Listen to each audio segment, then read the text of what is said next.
जानकी जीवन स्मरण जय जय राम पार्वती पते हर हर महादेव पुंडलीकवरदा हरिविठ्ठल श्री अनंत कोटी ब्रह्मांड नायक राजाधिराज सच्चिदानंद सद्गुरु श्री ब्रह्मचैतन्य महाराज की जय.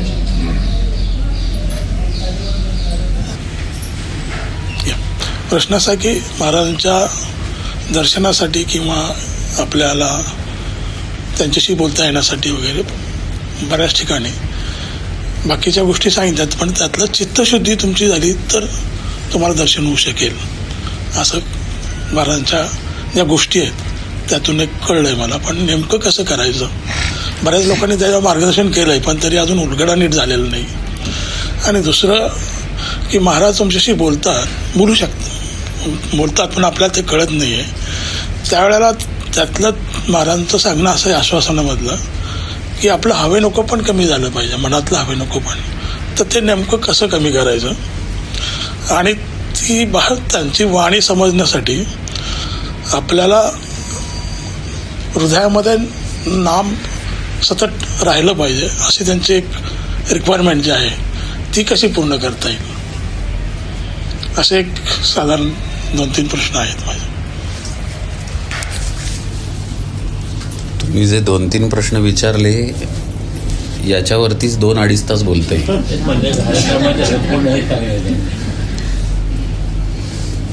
आपण टप्प्याटप्प्याने जाऊया आणि समजा प्रश्नातला एखादा मुद्दा विसरलो तर तुम्ही आठवण करून द्या हे विसरलं. सगळ्यात पहिल्यांदा चित्तशुद्धीकडे पाहूया. काही सत्संगांमध्ये याचं उत्तर देऊन झालेलं आहे, तरी पण खोलात जाऊन उत्तराकडे पाहूया.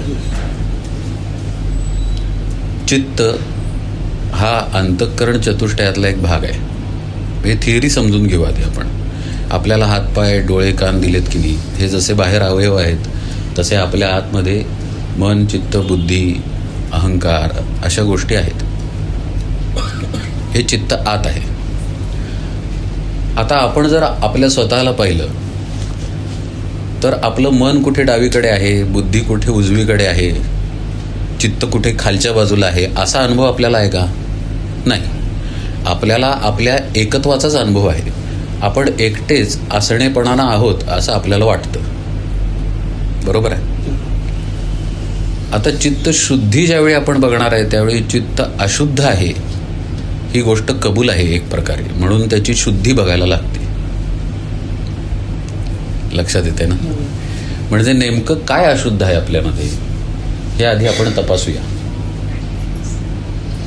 श्री महाराजांचं स्वरूप कसं आहे, आत्ता जय जयकार आपण केला. सच्चिदानंद सद्गुरू म्हणजे सच्चित आनंद स्वरूप असं श्री महाराजांचं स्वरूप आहे. श्री महाराजच नाही, जे कोणते सद्गुरू आहेत ते सगळे याच स्वरूपामध्ये आहेत. ब्रह्मानंदम परमसुखदम केवलम ज्ञानमूर्ती द्वंद्वातीतम गगन सदृशम असंच त्यांचं स्वरूप आहे. अखंड मंडलाकारम असं त्याचं स्वरूप आहे. जेव्हा श्री महाराज म्हणतात की चित्तामध्ये मलिनता आहे, ती मलिनता गेल्यानंतर दर्शन होईल. माझं दर्शन होईल म्हणतील ते किंवा भगवंताचं दर्शन होईल म्हणतील ते, या सगळ्याचा अर्थ एकच आहे, आपलंच आपल्याला दर्शन होईल. ऐक ज्ञानाचे लक्षण, ज्ञान म्हणजे आत्मज्ञान, पाहणे आपणासी आपण या नाव ज्ञान. आपलीच आपल्याला ओळख होणं म्हणजेच श्री महाराजांचं दर्शन आहे. असा कुणीही कृपया समज करून घेऊ नये की लंगोटी घातलेले, फरगोल घातलेले, खडावा घातलेले, हातात कुबडी असलेले श्री महाराज दर्शन देतील आपल्याला, अशा अपेक्षेमध्ये साधकानं राहू नये पहिली गोष्ट. आणि असं तुम्ही राहू नका हे श्री महाराजांनीच सांगितलेलं आहे की तुम्ही सगुण दर्शनाची इच्छा धरू नका. असं श्री महाराजांचं दर्शन होत नाही. आत्ता हे जे बोलणं ऐकू येतं तुम्हाला किंवा तुमचा प्रश्न ऐकू येतो इकडच्या बाजूला, अशी श्री महाराजांची वाणी ऐकू येत नाही. त्यामुळे हे समज काढून टाका मनातनं. नको ते समज काढून टाकायचे पहिली पायरी. आता असं पहा, सद्गुरूंचं स्वरूप किंवा श्री महाराजांचं स्वरूप सच्चित आनंद स्वरूप आहे. आता या सच्चितमध्येच चित आहे मध्ये पहा. हे चित्तच जेव्हा मलिन होतं तेव्हा त्याचं चित्त होतं. परवाच एके ठिकाणी विषय झाला की चित्तमध्ये तचा पाय मोडलेला आहे, त्याच्या बाजूला बरोबर त जोडला गेला की त्याचं चित्त होतं. तो त विषयाचा आहे. तो चित्तामध्ये मिसळला की चित्तला जडत्व येतं आणि जडत्व आलेलं चित्त म्हणजे चित्त आहे. थेअरी आहे बरं काही, समजून सांगायचा विषय पुढे येणार आहे. आधी थेअरी समजून घेऊया. म्हणजे याचा अर्थ जड झालेलं मलिन झालेलं चित्त जेव्हा शुद्ध होतं तेव्हा तेच काय आहे, चित्त आहे. एवढी थेअरी आपल्याला समजली. असं घडल्यानंतर दर्शन होईल असं श्री महाराज म्हणतात. म्हणजे आपल्याला दर्शन होईल, आपल्याला ओळख होईल. अशी आत्ताची आपली स्थिती नाही आहे. म्हणून श्री महाराजांनी आपल्याला असं सांगितलं की तुम्ही हे असं करा म्हणजे तुम्हाला दर्शन होईल. म्हणजे काय करा तर चित्त शुद्ध करा. आता म्हणजे काय करायचं त्याच्याकडे पाहूया. आता आपण हे पाहिलं की हा जडत्व दर्शवणारा शब्द चित्तला जोडला गेलेला आहे. तर आपण टॉवेलनं अंग पुसतो आंघोळ झाल्यानंतर, हलका असतो, पण तो टॉवेल पाण्यामध्ये भिजवला की तो जड बनतो.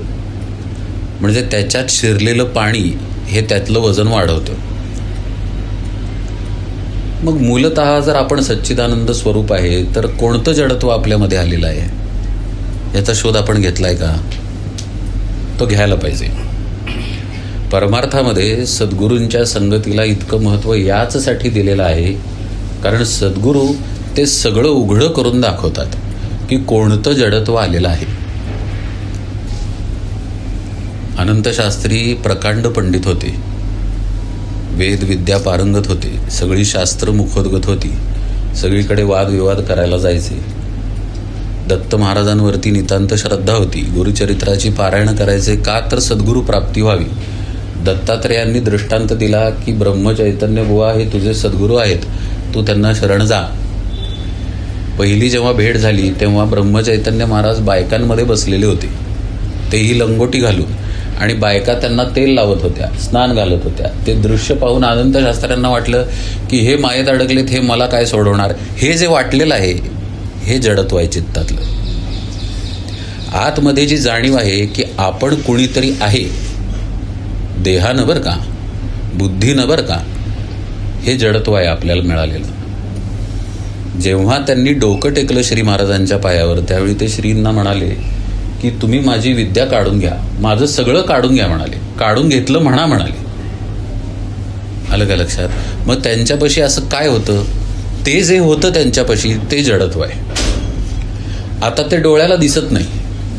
काय हो मांडके काका, तुमचा अहंकार मला दाखवता येत नाही. तुमच्या वासना मला दाखवता येत नाही.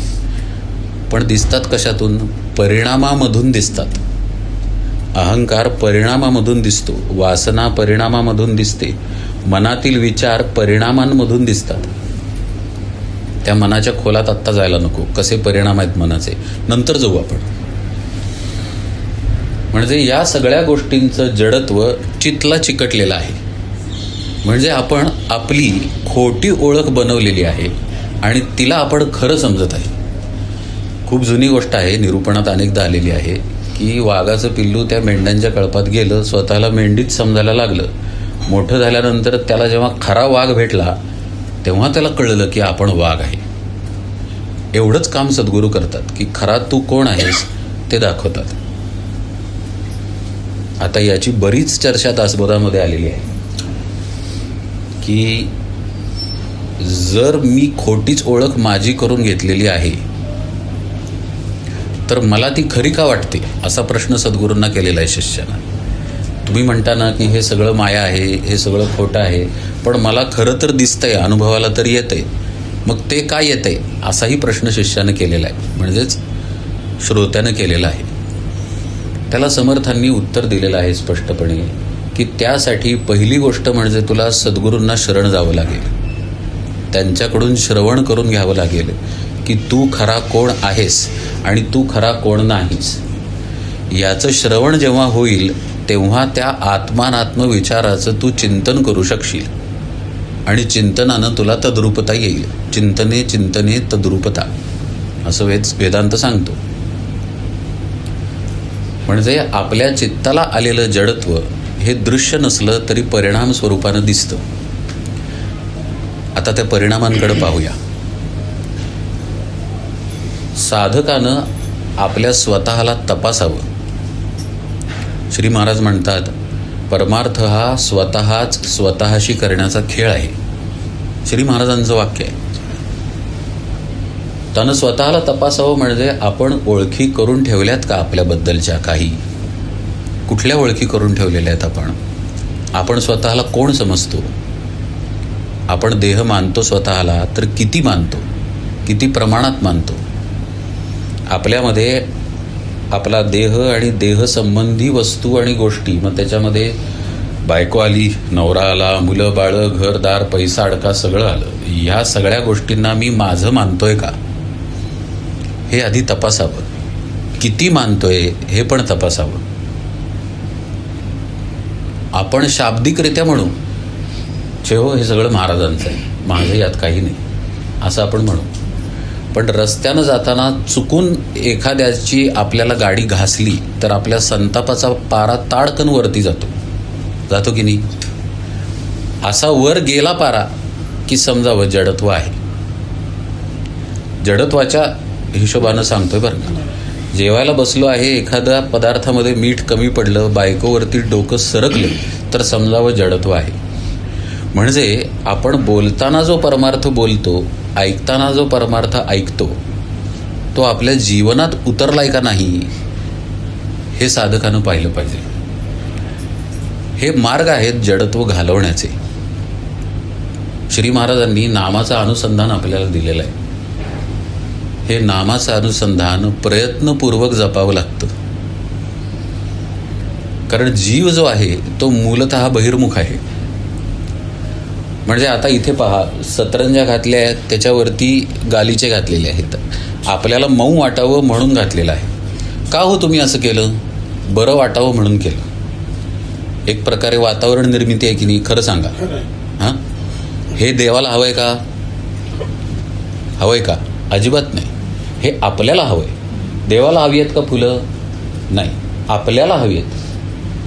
देवाला हवं आहे का अत्तर? नाही. देवाला उदबत्ती नको आहे, देवाला मंदिर नको आहे, सोनं नको आहे, चांदी नको आहे, फोटो पण नको आहे स्वतःचा. सच्चिदानंदाला कशाला फोटोची गरज आहे? आपल्याला फोटो पाहिजे. मग आपल्याला असं का पाहिजे? कारण आपलं बहिर्मुखत्व आहे म्हणून. आपलं असलेलं बहिर्मुखत्व घेऊनच आपण परमार्थामध्ये येतो. म्हणून परमार्थामध्ये पूजा करतो, अर्चन करतो, मंदिरं उभी करतो, ट्रस्ट उभे करतो, संस्था उभ्या करतो, मंडळ उभी करतो. चुकीचं काही नाही. त्यासाठी आपण केलेलं आहे. आपल्याला बाहेर येण्यासाठी केलं आहे हे लक्षात ठेवावं. मात्र आपल्याला बहिर्मुखतेतनं अंतर्मुखतेकडे यायचं आहे म्हणून आपण हा थाट केलेला आहे परमार्थाचा, एवढं ध्यानात ठेवावं. अशी ही जीवाची बहिर्मुखता सतत जीवापाशी आहे. ज्या क्षणी जागृती येते त्या क्षणी बहिर्मुखता सुरू होते. झोपेतून ज्यावेळी आपण जागा होतोय, पहा, आठवून पहा, कदाचित आजची सकाळ आठवेल आपल्याला. जाग आल्यानंतर पहिल्यांदा आपण कुठेतरी जातो. टॉयलेट असेल किंवा मोबाईलकडे असेल किंवा कुठेतरी आपण जातो, कुठेतरी आपण पाहतो, कशाची तरी जाणीव आपल्याला होते. टॉयलेट लागल्याची तरी होते, नाहीतर आता कुठला मेसेज आला असेल हे पाहण्याची तरी आपल्याला जाणीव होते. पहिली बाहेर जी येते ती बहिर्मुखताच बाहेर येते, अंतर्मुखता येत नाही सर्वसामान्यपणे बरं का. हीच बहिर्मुखता घेऊन आपण मग पुढचा काळ कंठाला लागतो दिवसभरातला. ही बहिर्मुखता कुठून आली? माझ्या देहामधून बाहेर आली. ती का आली? कारण पहिला समज आहे मी देह आहे. खोलात जाऊन पाहतोय बरं का आपण देह आहोत हा पहिला भाव आहे. त्या भावातून पहिली बहिर्मुखता आलेली आहे. त्या बहिर्मुखतेतून व्यवहाराला सुरुवात झालेली आहे. आता तो जो व्यवहार घडतो तो देह मी या भावातून झाल्यामुळं त्या प्रत्येक व्यवहारामध्ये, प्रत्येक कर्मामध्ये आपण आसक्तीनं लिप्त होत जातो, घट्ट होत जातो त्या प्रत्येक कर्मामध्ये. आणि मग कर्माचा लेप आपल्याला लागतो. दुधात हात बुडवला तर दूधच लागणार आहे ना, शेणात हात बुडवला तर शेण लागणार आहे. तसं जो कर्म करत आहे तो स्वतःला जर देह समजत असेल तर त्या कर्माचा लेप त्याच्या देहावरती लागतो, त्याच्या मनावरती लागतो, त्याच्या बुद्धीवरती लागतो आणि त्याच्या चित्तावरती लागतो. असं चित्तातलं वजन वाढत वाढत वाढत चित्तामध्ये जडत्व येतं. आपण चित्तशुद्धी बघणार आहे म्हणून चित्त आधी अशुद्ध कसं होतं ते पाहतोय. म्हणजे हे अशुद्ध होऊ नये यासाठीची सोय श्री महाराजांनी दिलेली आहे आपल्याला. आणि ती काय असेल? शाबास, भगवंताचं नाम ही ती सोय आहे. ती सोय धरायची आणि कर्मांमध्ये शिरायचं. ती सोय धरायची आणि जागं व्हायचं. ती सोय धरायची आणि झोपी जायचं. एवढं आपण करत गेलो की आपलं चित्त शुद्ध होतं. ही खिडकी आहे, या खिडकीतून सूर्यप्रकाश आत येत आहे. खिडकीवरती मळ असेल तर सूर्यप्रकाशाचा दोष आहे का? का आत बसलेल्या व्यक्तीचा दोष आहे? दोष त्या मळाचा आहे. ज्यानं मळ लावला त्याचा आहे. मळ बाजूला केला, स्वच्छ केली खिडकी की स्वच्छ प्रकाश आतमध्ये येतो. तसं चित्ताला जड आपण जाणीवेनं करून घेतलेलं आहे. हे आपण समजूया. हे आपोआप झालेलं नाही चित्त जड. आपण हे करून घेतलेलं आहे कारण आपल्याला विषयाचं प्रेम आहे. हे आधी आपण मान्य करूया. समर्थ त्यांच्या करुणाष्टकांमध्ये म्हणतात, विषयजनित सुखे सौख्य होणार नाही, तुझं विण रघुनाथा होखटे सर्व काही, रवी कुळ टिळकारे हित माझे करावे, दुरित दुरी हरावे, स्वस्वरूपी भरावे. आलं लक्षात? विषयजनित सुखे सौख्य होणार नाही असं कळवळून समर्थ रामरायांना म्हणतायत. त्यांनी हे आपल्याला सांगितलेलं आहे की विषयामध्ये सुख नाही. तर ते सुख नसेल तर त्याच्यात तू सुख मानू नकोस. जर मानलेलं आहेस तर त्या ठिकाणी तू अडकणार आहेस. अडकल्यानंतर तिथनं सुख किंवा दुःख तू भोगणार आहेस. म्हणजे विषयाच्या ठिकाणी आपण आपलं चिंतन ठेवतो. चिंतनामुळं आपली वाट त्या दिशेला जाते. आपली इंद्रिय त्या दिशेला जातात आणि इंद्रिय तिकडे गेल्यानंतर आपल्या हातून ते कर्म घडतं. ते घडलं की त्याचं फळ आपल्या वाट्याला येतं. म्हणजे आपल्या देहाच्या, मनाच्या आणि चित्ताच्या वाट्याला येतं आणि जडत्व येतं. भगवान गीतेमध्ये क्रम सांगतात, ध्यायतो विषयान पुंसा संगस्तेषुपजायते, संगात संजायते कामः, कामात क्रोधोभिजायते, क्रोधात भवती सम्मोहा, सम्मोहात स्मृतिविभ्रमः, स्मृतिविभ्रमात बुद्धिनाशो, बुद्धिनाशात प्रणश्यति. ही व्यक्ती मला जवळ घेणार आहे, घेईल असं विषयाचं चिंतन आहे. ध्यायतो विषयान पुंसः. मग ती व्यक्ती आपल्याला जवळ घेत नसेल तर पुढचा सगळा क्रम लागू पडतो. ध्यायतो विषयान पुंसः संगस्तेषुपजायते, संगात संजायते कामः, कामात क्रोधो विजायते. आलं का तुमच्या लक्षात? म्हणजे चित्तामध्ये जडत्व आपण कशानं आणलं? आपल्या विषयाच्या ध्यानामुळं आणलं. आणि विषयाचं ध्यान का आलं? आपण बहिर्मुख आहे म्हणून आलं. म्हणजे पहिला अभ्यास अंतर्मुखतेचा पाहिजे. अंतर्मुखतेचा अभ्यास कुठे आहे? नामामध्ये आहे. पण नामामध्ये तीव्रता केव्हा येईल? सद्गुरूंवर विश्वास असेल तर येईल का नाही? श्री महाराजांवर विश्वासच नसेल, श्री महाराजांवर श्रद्धाच नसेल, भक्तीच नसेल, सद्गुरुचरणी जर भावच नसेल तर नामामध्ये तीव्रता कदापि येणार नाही. म्हणून पहिला अभ्यास करायचा चित्तशुद्धीसाठी. आता चित्ताची अशुद्धता पाहिली. चित्तशुद्धीसाठी पहिला अभ्यास करायचा ते म्हणजे पहिल्यांदा लोळण घ्यायची महाराजांच्या पायावर. आपण काय करतोय, आपल्याला किती परमार्थ समजलाय किंवा समजला नाही, आणि आपण हीन आहे का आपण श्रेष्ठ आहे, सगळे विचार बाजूला ठेवून पहिल्यांदा पाय धरायचे. तुकाराम महाराज म्हणतात, धरावे ते पाय आधी आधी, कारण तो सच्चिदानंद स्वरूप परब्रह्माचा करुणावतार आहे. कोणतेही सद्गुरू असले तरी तो करुणावतार असल्यामुळं परब्रह्माला दया येत नाही. लक्ष देऊन ऐका बरं का.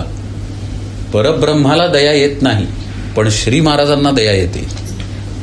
परब्रह्माला काही संकल्प विकल्प नाही, पण श्री महाराज आपल्या कल्याणाचा संकल्प करू शकतात की ह्याचं कल्याण झालं पाहिजे, हा माझा आहे असं श्री महाराज करू शकतात. म्हणजे केवढं मोठं सामर्थ्य आहे बघा. म्हणून संत महात्मे परब्रह्माच्याही वर सद्गुरूंना नेऊन ठेवतात. का? तरी त्यांच्यापाशी ती करुण आहे. तर पहिली पायरी काय? श्री महाराजांचे पाय म्हणजे आपल्या सद्गुरूंचे, जे कोणी सद्गुरू आहेत त्या सद्गुरूंचे पाय दृढ धरायचे, लोळायचं पायावरती अक्षरशः निर्लज्ज होऊन. मनात कुठलीही भीड बाळगायची नाही. मी असा मी तसा, कॉलर ताट करायची नाही. त्यांच्या पायी लोळण घ्यायची, ही पहिली पायरी. ती लोळण घेतल्यामध्येच आपली चित्तशुद्धी घडत असते.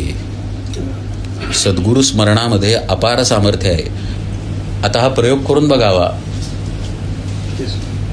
कसा करणार प्रयोग? सोपा उपाय सांगतो. क्रिकेटची मॅच आहे ना चालू, क्रिकेटच्या मॅचमध्ये आपण अगदी बुडालेलो असतो पहा. ती मॅच सुरू असताना 1 मिनिट डोळे उघडे असोत किंवा बंद असोत, 1 मिनिट प्रेमानं श्री महाराजांना आठवून पाहावं. त्यांचा चेहरा, त्यांचे डोळे, त्यांचे पाय, त्यांच्या पायातल्या खडावा एवढं आठवून पाहावं. त्यांनी आपल्याला नामात राहायला सांगितलंय बरं का, हा त्यांचा उपदेश आठवून पाहावा. एवढं 1 मिनिट जरी आपण केलं तरी लक्षात येईल की मॅचमध्ये आपण जितके अडकलेलो होतो तेवढे आता नाही अडकलेले. मॅच सुरू आहे. हे आपल्याला साध्या रोजच्या जीवनात करून पाहता येतं. तर पहिली गोष्ट, अशा प्रकारे श्री महाराजांना लोळण घालून त्यांच्याप्रती असलेला भाव वाढवायचा अभ्यास करायचा. आणि मग श्री महाराजांनी जे सांगितले ते आपण घेतोच आहे नाम. पण काढलेली श्री महाराजांची आठवण नामामधील तीव्रता वाढवते, नामामधील गांभीर्य वाढवते का नाही वाढवत? प्रियकर आणि प्रेयसीचं उदाहरण देतो. फुलाचा स्टॉल असतो, तो रोजच असतो तिथं काय, पण तिच्या आठवणीमध्ये तो फुलं जेव्हा विकत घेतो तेव्हा ती फुलं घेण्यामध्ये काहीतरी वेगळा भाव असतो, काहीतरी स्पेशल असतं. भक्ताचं उदाहरण पाहिलं तर तसंच आहे. भक्त ज्यावेळी त्या फुलांच्या दुकानातनं फुलं उचलतो त्यावेळी त्याचा भाव निराळा आहे, तीव्रता निराळी आहे. पण तो भाव नसेल तर, ज्याला फूल वाहायचं आहे त्याच्याबद्दलचं चिंतन नसेल, त्याच्याबद्दलचं प्रेम नसेल, तो माझी वाट पाहतोय किंवा मी त्याच्या दर्शनाची वाट पाहतोय असा भाव नसेल तर त्या फुलं घेण्यामध्ये कोरडेपणा आहे. आपल्यामध्ये बहुतांश वेळेला नामाच्या बाबतीत असा कोरडेपणा असतो, कारण आपण त्या त्यावेळी सद्गुरूंची आठवण काढून नाम घ्यायला विसरतो, केवळ नाम घेतो.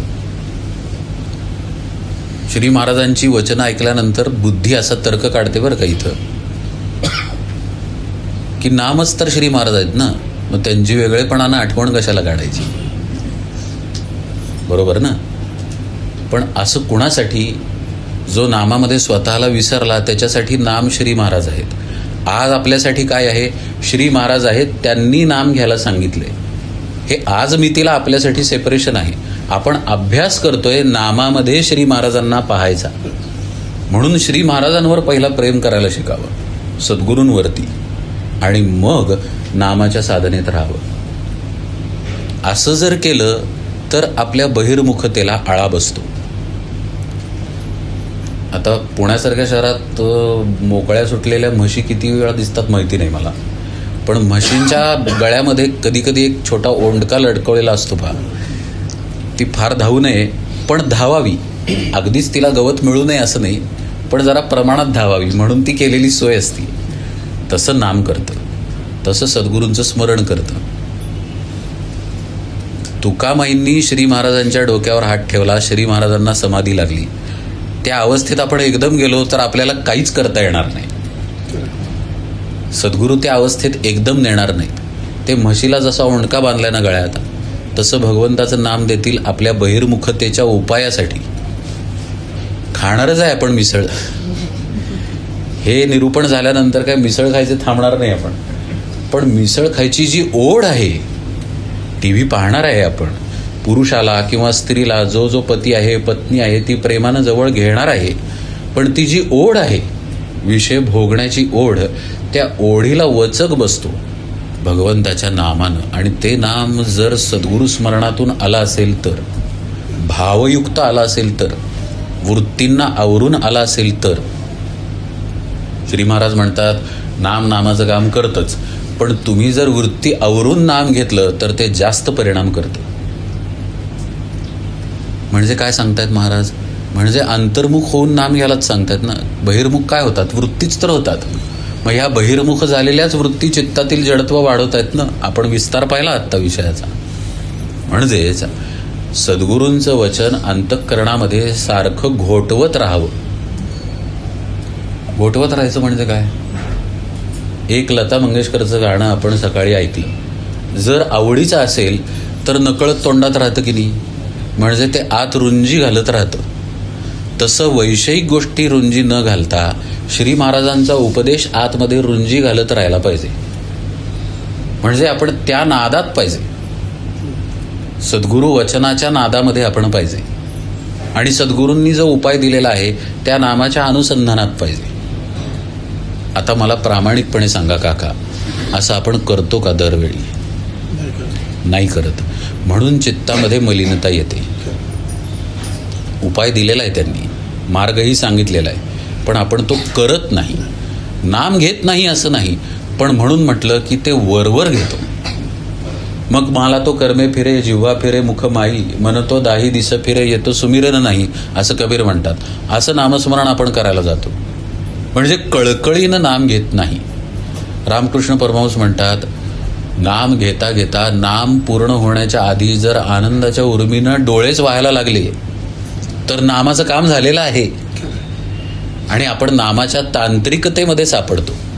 इतकी अक्षरं पूर्ण झाली तर मंत्र पूर्ण झाला, इतकी आवर्तनं पूर्ण झाली तर इतके लाख जप झाला. या तांत्रिकतेमध्ये आपण अडकतो आणि भावाला बाजूला टाकतो.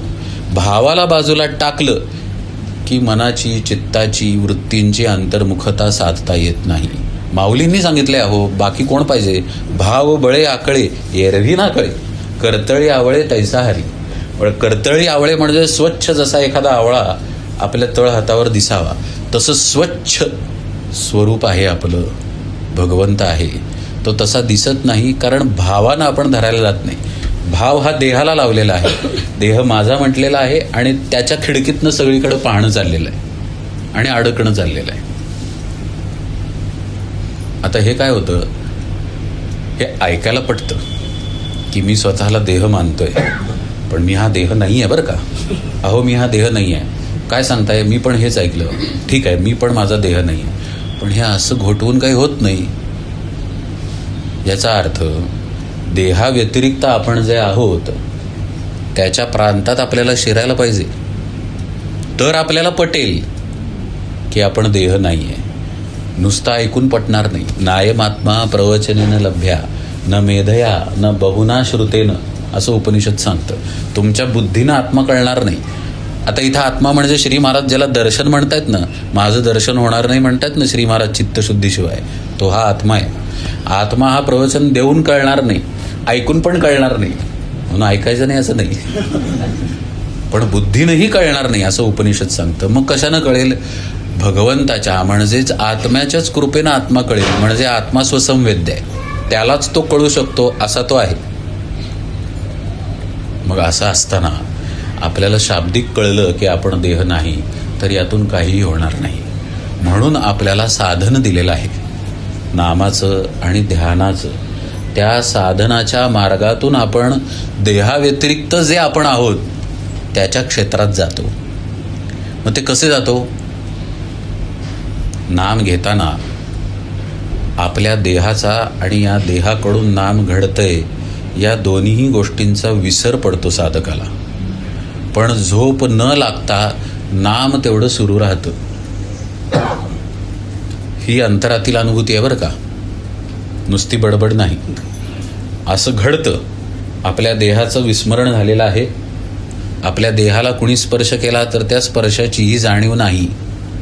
मनामध्ये कोणताही विचार नाही, चित्तवृत्तींचा कोणताही तरंग नाही. अशी अवस्था येते, पण झोप नसते. पण नामाच्या ठिकाणी अनुसंधान मात्र सुरू असतं. अशा वेळी त्या जीवाला अत्यंत आनंदाचा लाभ होतो.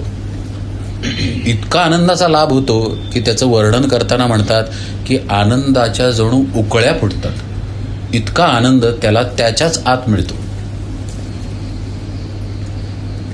आपला तर अनुभव आहे, स्पर्शाला काही मऊ लागलं तर बरं वाटतंय, रसमलाई खाल्ली तर बरं वाटतंय, पण इथं कुठलंही इंद्रिय चालू नाही आहे तरीही आनंदाची अनुभूती येते. तेव्हा त्या साधकाला पटतं की खरं आहे, मी देहरूपानं तर नव्हतो, देहाच्या कोणत्याही लक्षणांनी मी नव्हतो, तरी मी होतो आणि आनंदात होतो. इतक्या आनंदात होतो की त्या आनंदातून बाहेर यावं असं वाटतच नव्हतं.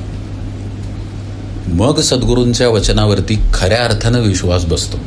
तोपर्यंत विश्वास असत नाही. मग खऱ्या अर्थानं विश्वास बसतो की आपण शांत आहोत. आणि शांत ही उपमा आत्म्यालाच दिलेली आहे बरं का. शांत हा असं वर्णन केलेलं आहे आत्म्याचं उपनिषदामध्ये. अत्यंत शांतपणा आहे, आत्यंतिक समाधान आहे, आत्यंतिक सुख आहे. पण तिथं विषय नाहीत, तिथं इंद्रिय नाही, तिथं विचार नाहीत, काहीही नाही, तरी सुख आहे, आपण आहे, अशी जेव्हा अनुभूती येते तेव्हा जो सद्गुरू वचनावर विश्वास बसतो तो विश्वास साधकाला मग अनुसंधान ठेवायला भाग पडतो. आत्ता हे ऐकून आपण बळजबरीने असा भाव आणण्याचा प्रयत्न करतो की नाही आपण महाराजांचे आहे, नाही नामाचं अनुसंधान ठेवूया, नाही नाम घेऊया, नाम घेऊया, नाही राग येतोय, येऊ दे राग, मग मी ओरडतोच, पण नाम घेऊया, नाम घेऊया, असं होतं आपलं. असं त्यावेळी साधकाचं होत नाही ज्यावेळी त्याला आतमध्ये शांती प्राप्त होते. या खऱ्या सुखाची व्याख्या माऊली करतात. किंबहुना सोये जीवो आत्मयाची लाहे, तव जे होय तया नाव सुख. आणखी कुठं सुख नाही. जीव जेव्हा आत्मदशेमध्येच जातो तेव्हाच सुख आहे असं माऊली म्हणतात. अर्थात माऊलींचं हे सांगणं अक्षरशः सत्य आहे, पण थोडंसं वरती आहे. असं समजूया की 10व्या मजल्यावरती आणि आपण पहिल्या मजल्यावरती, म्हणजे आपलं चित्त शुद्ध झालं पाहिजे. हे जोपर्यंत चित्त शुद्ध नाही तोपर्यंत आत्ता जी आपण अनुभूती पाहिली, कुठली पाहिली? आपण देहरूपानं कुठेही नसूनही आपण आहोत या स्थितीमध्ये आनंदाची अपार उर्मी आतून येते. ही जी स्थिती आपण पाहिली ही चित्तशुद्धीशिवाय येणार नाही. म्हणजे आपण पहिल्या मजल्यावर आहे तर पहिलं काम महाराजांना शरण जावं, लोटांगण घेऊन त्यांच्या नामामध्ये राहण्याचा अभ्यास करावा आणि रोज रोज करावा. जसा रोज सूर्य उगवताना दिसतो, रोज आपल्याला तहान लागते, रोज आपल्याला भूक लागते, रोज आपल्याला लघवी लागते, रोज घडतात काही गोष्टी जीवनामध्ये, तसं रोज या नामामध्ये राहावं आणि दरवेळी राहताना कळकळून श्री महाराजांची प्रार्थना करावी आणि नाम घ्यावं. नामातील एकतानता जात असेल, जाते, मग जाते इकडं लक्ष नको का? आणि जर लक्ष नसेल तर मग नाम घेण्याचा अर्थ काय आहे? आता परत बुद्धीचा तर्क पाहूया बरं का. श्री महाराजांच्या वचनांचा अभ्यास केलेली बुद्धी ती बुद्धी असा तर्क सांगते की महाराज तर म्हणतात कसं पण घ्या पण नाम घ्या. मग काय झालं एकाग्रतेनं नाही घेतलं तर? अहो पण जो उन्हाळ मुलगा आहे, व्रात्य मुलगा आहे, त्याला सांगतात आई वडील कसं पण जा, पण जा बाबा शाळेत एकदा जा. तसं हे श्री महाराजांचं सांगणं आहे. पण नंतर श्री महाराजच म्हणालेत ना की वृत्ती आवरून नाम घ्याल तितका उपयोग जास्त आहे. म्हणजे वृत्ती शांत ठेवून अंतर्मुख ठेवून नामाचा अभ्यास घडला पाहिजे. म्हणजे नामाच्या धारेमध्ये जेव्हा डिस्टर्बन्स येतोय, हा कशाने येणार डिस्टर्बन्स? दृश्य काय आहे आतमध्ये? काहीच नाही. मग कशाचा येणार डिस्टर्बन्स सांगा बरं? मनाचा, विचारांचा. म्हणजेच ज्यावेळी विचार तरंग उमटत आहेत, ज्यावेळी वृत्ती उमटत आहेत, त्यावेळी काय करायचं? परत महाराजांचे पाय धरायचे. महाराज मला धरा, महाराज मी तुमचा आहे. बघा विचार येतात, परत त्यांचे पाय भावानं दृढ धरायचे, परत नामाचा अभ्यास करायचा, परत त्यांचे पाय धरायचे, परत नामाचा अभ्यास करायचा. असं नामात शिरण्याचा रोज नियमानं अभ्यास केला की मन शांत व्हायला लागतं. असं पहा, इथं बसलेल्या सगळ्यांचा एवढा तरी किमान अनुभव असेल ना की एकदा तरी नाम घेताना आपण शांत असतो, विचार नसतात. ठीक आहे, 5 मिनिटं घेऊ शकणार नाही, पण एक क्षण थोडा तरी काळ असतो की नाही? हो तरी म्हणा, असतो ना. 100% कोणीतरी म्हटलं पहा, 100% असा थोडा तरी काळ असतो जेव्हा विचार नसतात, आपण शांत असतो. याचा अर्थ काय? याचा अर्थ हा क्षण वाढू शकतो. इथेच तर काय म्हणतात त्याला इंग्लिशमध्ये? Ray of hope. इथेच रे ऑफ होप आहे की असं नाम घडू शकतं जेव्हा शांतता आहे, कुठलीही हालचाल आत नाही आहे, तर ते करत राहावं. असं करत गेलं की आपोआप चित्त शुद्ध होतं. सद्गुरूंना शरण जाऊन भगवंताच्या नामामध्ये राहणं आणि तसं राहण्याचा अभ्यास पुन्हा पुन्हा करून पुन्हा पुन्हा शरण जाऊन पुन्हा पुन्हा नाम घेणं, याशिवाय चित्तशुद्धीला कुठलाही मार्ग नाही, असूच शकत नाही. यानंच केवळ चित्तशुद्धी होते. आणि खरी चित्तशुद्धी होते, खरी जी चित्तशुद्धी होते ती उन्मनीतच होते हो. ज्यावेळी पूर्णच विषय संपतात, ज्यावेळी जीव आत्मयाची आहे असं जेव्हा होतं, आत्माच तो होतो, उन्मनच होतं मन, तेव्हा खरी चित्तशुद्धी. म्हणजे त्यावेळी तिथं काय राहिलं? चित्त राहिलं, फक्त शुद्ध अस्तित्व राहिलं. मग तिथे त्याला कुणीही मलिन करू शकत नाही. आणि ही महात्म्यांची किंवा आत्मज्ञानी व्यक्तीची दशा असते. दुसरा जो प्रश्न आहे हां की हवे नको पण कसं नाहीसं करायचं, हां ते थोडंफार उत्तर ह्यामध्ये पण आहे. हां. कारण आपलं हवे नको पण कशाशी संबंधित आहे? आपल्या बहिर्मुखतेशी संबंधित आहे ना. आपलं हवे नको पण अपेक्षांशी संबंधित आहे. हो. आणि अपेक्षा बहिर्मुखतेतनं येतात. बरोबर. आलं की नाही लक्षात? म्हणजे ह्या सगळ्या गोष्टी एकाच उपायामध्ये सुटून जातात. असं पहा, आपण आत्ता मनुष्य देहात आहे, आपल्याला 2 डोळे दिलेले आहेत. हे डोळे आपण सर्व दिशांना फिरवू शकतो, बरोबर? सगळीकडचं आपण असं मान वळवून बघू शकतो. म्हणजे सगळीकडचं दृश्य या डोळ्यात येऊ शकतं. पण डोळे 2च आहेत. आणि डोळ्यांनी जे दृश्य दिसतं ते मात्र एक दिसतं. म्हणजे ही व्यक्ती मला 2 डोळे आहेत म्हणून 2 जशी दिसत नाही, तसं अनुभूती एकच येत असते आपल्याला आतमध्ये, आणि एकाच ठिकाणी येत असते. आणि ते ठिकाण म्हणजे आपला आत्माच असतो. कळलं का? त्यामुळं तिथं जाण्यासाठी जर मार्ग मी साफ केला तर सगळ्या दिशा काय झाल्या? आपोआपच साफ झाल्या. म्हणजे जीवनातील हवे नकोपण, जीवनातील काळजी, जीवनातील तळमळ, अस्वस्थता, कामक्रोध इत्यादी षड्रिपू, या सगळ्याच गोष्टी विरून जातात. या सगळ्याच गोष्टी शुद्ध होतात जेव्हा एक गोष्ट शुद्ध केली जाते. तेव्हा अशुद्ध दिसतंय डोळ्याला, डोळ्याचं ऑपरेशन केलं, नंबर लावला की शुद्ध दिसतं. आता साफ दिसतंय का? डॉक्टर विचारतात. आता स्वच्छ दिसतंय नाही, पण डावीकडं अस्वच्छ दिसते, उजवीकडं स्वच्छ दिसते, मग उपाय झालेला नाही, म्हणजे दोष आहे. जेव्हा स्वच्छ होतं तेव्हा सगळं स्वच्छ होतं. तसं साधनेच्या बाबतीत आहे. म्हणून एक हे केलं की त्याच्याबरोबर सगळ्या गोष्टी घडून येतात. म्हणजे त्यातच उत्तर आहे. बरोबर. यालाच पुढे असं सांगायचं झालं तर की ध्यानाला बसल्यावर किंवा कधी बसल्यावरती असं शांत झालंय म्हणून असं वाटतच नाही. एक तर गोष्ट असते की म्हणजे ह्याला कारणीभूत असं वाटतं की संग्रह, म्हणजे कुठल्याही गोष्टींचा आणि येणारा संग्रह म्हणजे आठवणींचा. एक तर भूतकाळात आणि भूतकाळाच्या अनुभवाने चाललेला भविष्यकाळात. तर मग हा संग्रह करूच नाही, म्हणजे अगदीच भूतकाळाच्या आठवणीनं चाललेलं वर्तमान काळ. आणि मग हा जो अनुभव आलाय भूतकाळात, त्याच्या साहाय्याने चाललेलो भविष्यकाळात की हे असं होईल, ते तसं होईल असं. आणि मग असं वाटतं की संग्रह केलाच नाही पाहिजे. तर म्हणजे अगदीच म्हणायचं झालं तर आजचं फोटो काढणं हे सगळ्यात जास्ती, आणि मग त्याचा संग्रह. तर पण कधी कधी असं वाटतं की ह्या गोष्टी मनाला उभारी पण देतात आपल्या, की काही गोष्टी आपल्याला पॉझिटिव्हनेस, अरे वा मी हे करू शकते किंवा मी हे केलेलं आहे, पुढे जाऊ द्यावं.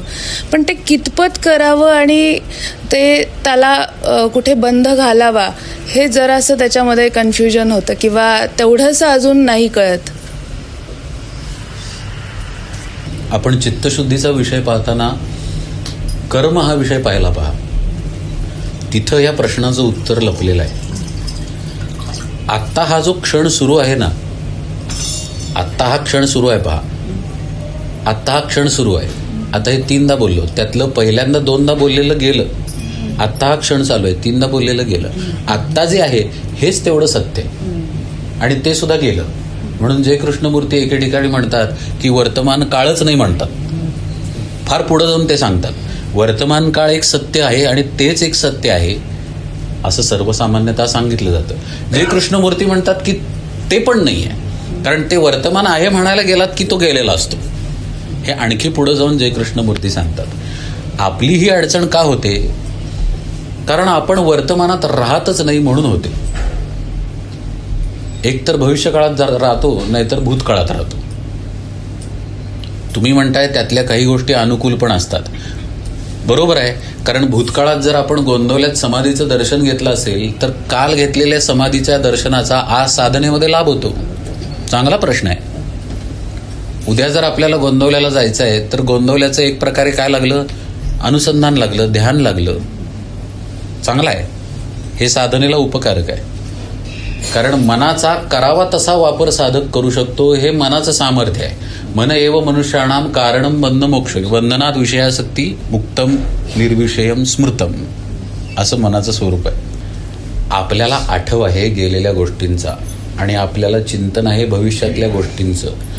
पण या गोष्टींकडे आपण पाहूया. या गोष्टी मूलतः काय आहेत? आपली कर्मे आहेत. अहो, काल गोंदवल्यात आपण गेलो ते कर्मरूपानं गेलो ना. गोंदवल्यात आत प्रवेश केला, श्री महाराजांच्या समाधी पुढे उभे राहिलो. आपण श्री महाराजांच्या समाधी पुढे आहे, जाणीव होती की नाही? तेव्हा डोळ्यांनी समाधी पाहत होतो की नाही? म्हणजे डोळ्यातून कर्म घडलं, जाणीवेच्या माध्यमानं कर्म घडलं. म्हणजे हे कर्मच आहे जे भूतकाळातलं आज आपण आठवतो. हे कर्मच आहे ज्याची कल्पना भविष्यातली आपण आज करतो. मग साधनेच्या जर ते आड येत असेल तर अर्थातच ते साधनेला उपकारक नव्हतं. म्हणजे याचं उत्तर काय? साधनेला जे उपकारक नाही ते कर्म न करणं. सगळे पुरुष आणि स्त्रिया बसलेले आहेत, फार खोलात जाऊन सांगायची गरज नाही. पण जो अंतर्मुख आहे त्याच्या लक्षात येईल की आपल्या हातून काही वाईट कर्म घडत असेल, डोळ्यांच्या मार्फत, इंद्रियांच्या मार्फत, तर ते वाईट आहे हे माहीत आहे आपल्याला. श्री महाराजांच्या मार्गात आपण आहे. हे जर केलं नाही तर त्या कर्माचा संस्कार चित्तावरती नाही. चित्तावरती संस्कार नसेल तर ते कर्म स्मृतिरूपानं समोर येणार नाही. कर्म टाकता कुठे येतं? अर्जुन काय झालं अर्जुनाचं? अर्जुनानं धनुष्य खाली टाकून दिलं आणि रडायला लागला. गीतेमध्ये वर्णन आहे की सगळ्या कुळाचा संहार होईल, हे मी काय करायला लागलोय? गुरुजनांना कशाला मारू आणि यांना मारून मला असं काय मिळणार आहे? आणि माझ्या आपतेष्टांना मारून मी राज्यावर बसून काय करू? वगैरे वगैरे. अर्जुन विषादी हो. त्याची समजूत काढताना भगवंतांनी जे दुसऱ्या अध्यायात सांगितलेलं आहे तिथंच खरं म्हणजे गीता संपलेली आहे. त्याच्या पलीकडे काही सांगायला शिल्लकच नाही आहे. पण अर्जुनाला पटलं नाही ना. मग त्यांनी प्रश्न उपस्थित केले आणि पुढचे अध्याय तयार झाले गीतेचे. मग तिथे भगवान म्हणतात की मीच सगळं करतो. ऐका बरं का, आतल्या आवाजाकडे लक्ष देऊ नका. आतमध्ये लक्ष द्या, पण तिथं नाम पाहिजे. मग भगवान म्हणाले की मीच सगळं करतो. मग इथं अर्जुनाला सोय आहे ना म्हणायची की जर तूच युद्ध करतोयस तर मी युद्ध करायची काय गरज आहे? पण तसं नाही. युद्ध न करता बसणं पण कर्मच आहे ना, आणि युद्ध करणं पण कर्मच आहे. मग तू युद्धच का करायला पाहिजे? तर भगवान म्हणतात ते तुझं काय आहे? नियत कर्म आहे, धर्म्य कर्म आहे. म्हणून युद्ध करायला पाहिजे. बसून राहणं हे तुझं नियत कर्म नाही आहे. म्हणजे कर्म तुला करायचंच आहे, पण तुझं नियत कर्म करायचं आहे. जे नियत कर्म नसतं ते कर्म आणि त्या कर्माची स्मृती साधनेच्या आड येते, अस्वस्थता निर्माण करते. उदाहरण सांगायचं झाल्यास, मुलगा परदेशी चाललेला आहे. आता त्याला सोडायला आपण एअरपोर्टवरती गेलो. हे नियत कर्म आहे का? तर आहे. आई वडील मुलाला सोडायला गेलेले आहेत. पण तो नीट पोचेल का नाही याच्या काळजीत आपण राहिलो तर ते नियत कर्मात येत नाही. नियत नसलेलं कर्म आपण करतो, मग ती काळजी विचार रूपानं मनामध्ये समोर उभी राहते जेव्हा आपण साधनेला बसतो. मग तेव्हाच का उभी राहते? कारण मनाला चुळबुळ करायची सवय आहे. साधनेमध्ये आपण त्याला शांत बसवायचा प्रयत्न करतोय ना, मग ते चुळबुळ करतं. आमच्याकडं कुत्रा आहे, त्याला इंजेक्शन द्यायची वेळ आली की ते इंजेक्शन लावून घेत नाही. मग त्याला धरायला गेलं आणि गप्प करायला गेलं तर ते आणखी चुळबुळ करतं. तसं आपलं मन करतं. ध्यानाच्या वेळी, नामाच्या वेळी आपण शांत करायचा त्याला प्रयत्न करतोय, तर मग ते हालचाल करायला लागतं आणि मग ते त्याच्या पुढे जे आहे ते आपल्या पुढे उभं करतं. लक्षात घ्या, हे ऐकताना आपण आणि आपलं मन याच्यामध्ये सेपरेशन करून सांगितलं जाते. तिथे आपलं एकत्व घडतं, इथे आपण चुकतो. मनात जे समोर येतं ते माझ्याच समोर येतं असं आपण मानतो. ते मनात आलेलं आहे. मन म्हणजे तू नाही आहेस, हे सद्गुरू शिकवतात. म्हणजे मनाची हालचाल काय करायची आहे? बाजूला टाकायची आहे. विचार काय करायचा आहे, बाजूला टाकायचा आहे, कारण तो नाही आहेस. याचा प्रयत्न साधक जेव्हा करत असतो तेव्हा मन त्याच्या स्वभावामुळं त्याच्यातली आठवण उभी करतो किंवा त्याच्यातला भविष्यकाळ उभा करतो चिंतन रूपानं. मग उपकारक असेल तर साधक त्यामध्ये रमतो. म्हणजे करायला सांगितलंय सद्गुरूंनी ध्यान, पण साधक करायला लागतो सद्गुरू स्वरूपाचंच ध्यान. कसे त्यांचे डोळे आहेत, कशा त्यांचे पाय आहेत, हे ध्यानामध्ये असत नाही. ध्यानामध्ये निर्विकार व्हायला सद्गुरूंनी सांगितलेलं असतं, माझ्या स्वरूपाला आठव सांगितलेलं नसतं. रामकृष्ण परमहंसांची गोष्ट आहे ना, त्यांना कालीमाता दिसायची. त्यांना तोतापुरी बाबा गुरुस्थानी होते. तोतापुरी बाबांपुढे ते बसले, ध्यान लाव म्हणाले. तोतापुरी बाबा ध्यानामध्ये आनंदाने हसायला लागले. काय होतंय म्हणाले. रामकृष्ण म्हणाले कालीमाता दिसते. तोतापुरी बाबा म्हणाले कापून टाक तिला. रामकृष्ण म्हणाले जमत नाही आहे, काप म्हणाले. रामकृष्ण म्हणाले नाही जमत आहे. मग तोतापुरी बाबांनी एक अणकुचीदार एक दगड होता, तो उचलला आणि रामकृष्ण बाबांच्या भ्रूमध्याच्या ठिकाणी दाबला. इथं बघ म्हणाले आणि काली आली तर तिला काप म्हणाले. म्हणजे सद्गुरू काय शिकवतात, दृश्यातून बाजूला यायला शिकवतात. म्हणजे सात्विक विचारही नको आहेत ध्यानामध्ये, नामामध्ये. आणि रजोगुणी तमोगुणी विचार तर नकोच आहेत. पण जे काहीच नको आहे असेल तर फक्त साक्षीत्व पाहिजे, नाहीतर भगवंताचं नाम पाहिजे, जो नाममार्गी आहे त्याच्यासाठी. म्हणजे तुमचा प्रश्न आहे की ते उभं राहतं, त्याला काय करावं, तर त्याला पहिली पायरी म्हणजे कर्म सांभाळावं. फार पुस्तकी भाषेत सांगायला जातं, जे श्री महाराजांना आवडत नाही ते करायचं नाही, जे श्री महाराजांना आवडतं तेच करायचं. एवढं सांभाळणं म्हणजे कर्म सांभाळणं. श्री महाराज एके ठिकाणी म्हणतात की आत्ता या क्षणी तुमचे सद्गुरू इथे सदेह आले तर आपल्याला लाज नाही वाटली पाहिजे. असं आपलं कर्म पाहिजे, असं आपलं आचरण पाहिजे. बघा, म्हटलं तर सोपं आहे आणि म्हटलं तर कठीण आहे. कारण आपल्याला लपून छपून मिसळच खायची आहे ना, म्हणून आपल्याला कठीण आहे. एवढं सांभाळलं की कर्म सांभाळलं जातं. कर्म सांभाळलं गेलं की चिंतनात सुधार होतो. चिंतनात सुधार झाला की साधनेत जोर वाढतो. साधनेत जसा जसा जोर वाढेल तसं तसं मनाचं आपोआप अमन व्हायला लागतं गुरुकृपेनं. अहो, आपण कुठून कुठून पुण्यातून आलोय आत्ता. एक 40 जण तरी असू इथे अंदाजे. वेगवेगळ्या वाटेतून आपण आलो, पण या काकांनी आपल्याला दरवाजा उघडला की नाही? का लाथ घातली दरवाजात आल्यानंतर? नाही घातली. पाणी विचारतील, म्हणजे विचाराल ना तुम्ही, आणि पाणी विचारतील, काहीतरी चहा विचारतील, एवढं तरी करतो ना आपण. सामान्य आपण गुणदोषांनी युक्त असलेले सामान्य व्यक्ती आहोत, सामान्य मनुष्य आहोत, तरीही आपण एवढं सौजन्य दाखवतो दारात आल्यानंतर. जर आपण प्रामाणिक प्रयत्न करत असू साधनेचं, तर सद्गुरू कृपा का नाही करणार? सद्गुरू कृपा करतात. आपला विश्वास पाहिजे. म्हणून ताई सांगतो, तुम्ही विश्वासामध्ये राहून भगवंताचं नाम कळकळीनं घ्या. सद्गुरू कृपा निश्चित करतात. किंबहुना कृपा असतेच म्हणून हे ऐकायला मिळतं, हे अनुभवायला मिळतं. म्हणजे आपली कामं काय झाली. आता उत्तराची समरी घेऊया. आपल्या आड जे येतंय ध्यानकाली नामकाली, ते आपलंच कर्म येतंय, जे आपल्याच आत साठलेलं आहे, म्हणजे संस्कार रूपानं. म्हणून पहिली पायरी कर्माला सांभाळणं, आणि दुसरी पायरी आपल्या नामामध्ये खंड न पडू देणं, साधनेमध्ये खंड न पडू देणं. असं घडत गेलं की आपोआप या गोष्टी बंद होतात आणि साधक रमायला लागतो साधनेमध्ये. विश्वास, श्रद्धा आणि निष्ठा आपण प्रत्येक वापरले जातात. पण नेमका याच्यातला फरक काय आणि ते केव्हा आणि कशासाठी वापरले जातं आणि ते का वापरावं की ज्याच्यातनं माणसाला काहीतरी बोध घेता येईल. विश्वास, श्रद्धा आणि निष्ठा हा सगळा एकच प्रांत आहे बरं का. आता वरनं बघू थोडंसं पहिला आणि मग खालून उत्तराला सुरुवात करू.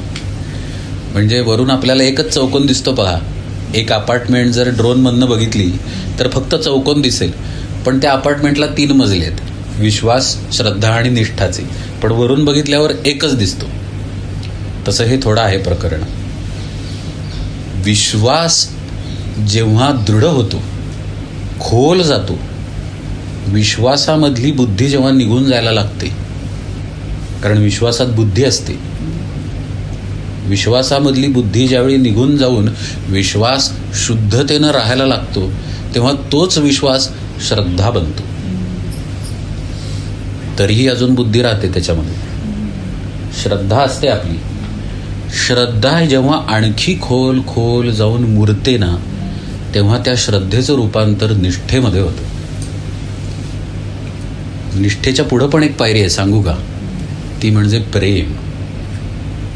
निष्ठा इतकी गाढ होते की त्याच्या जीवनात दुसरं काहीही शिल्लक राहत नाही, तेव्हा ते प्रेम होतं. असं फार कमी जणांचं होतं. गोपींचं तसं होतं, यथा वर्ज गोपिका नाम, ते प्रेम. पण निष्ठा पण खूप अवघड आहे. विश्वास ही गोष्ट अशी आहे की बऱ्याचदा मनुष्य ठेवतो, पण आपला मी ठेवून विश्वास ठेवतो. विश्वास आहे पण माझा विश्वास आहे. का हो विश्वास आहे तुमचा?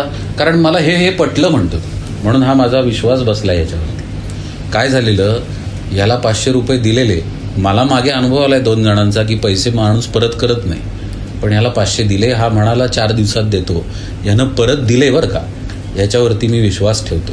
हा झाला विश्वास, की माझा विश्वास आहे याच्यावरती. यातला ज्यावेळी मी कमी होतो त्यावेळी त्या व्यक्तीवरती श्रद्धाच बसते. मला माहीत आहे हा देणार आहे, विचार करायची गरज नाही आहे, ती श्रद्धा झाली. समजेल अशा सोप्या भाषेत सांगतो बरं. आणि ह्यानं काय माझ्या खिशातले पैसे घेतले काय, नाही घेतले काय, माझ्या तिजोरीच्या किल्ल्या पण ह्याच्याकडे आहेत, ही झाली निष्ठा. म्हणजे त्याच्यात आणि माझ्यात काही फार फरकच नाही आहे. तो माझाच माणूस आहे, मीच त्याचा माणूस आहे. आमचे देह वेगळे दिसत आहेत, हो आम्ही एकच आहे. त्यानं पैशाचा हिशोब बघितला काय किंवा मी पाहिला काय, ही त्या व्यक्तीच्या बद्दलची निष्ठा झाली. श्रद्धा कशी असते माहिती आहे का? आपली अनुकूल परिस्थिती असते ना तेव्हा टिकते, ही श्रद्धा असते. पण प्रतिकूल परिस्थिती आल्यानंतर श्रद्धा डळमळते. जी प्रतिकूल परिस्थितीतही टिकते ती निष्ठा असते. कसंही हो, काहीही हो माझं, पण माझा भाव हलत नाही, ती निष्ठा असते. म्हणजे तुकाराम महाराज जर सोन्यामध्ये नाहत असते तरीही ते तितक्याच कळकळीनं पांडुरंगाला हाक मारते झाले असते. पण दुःखात होते तेव्हा त्यांची कळकळ बदलली नाही.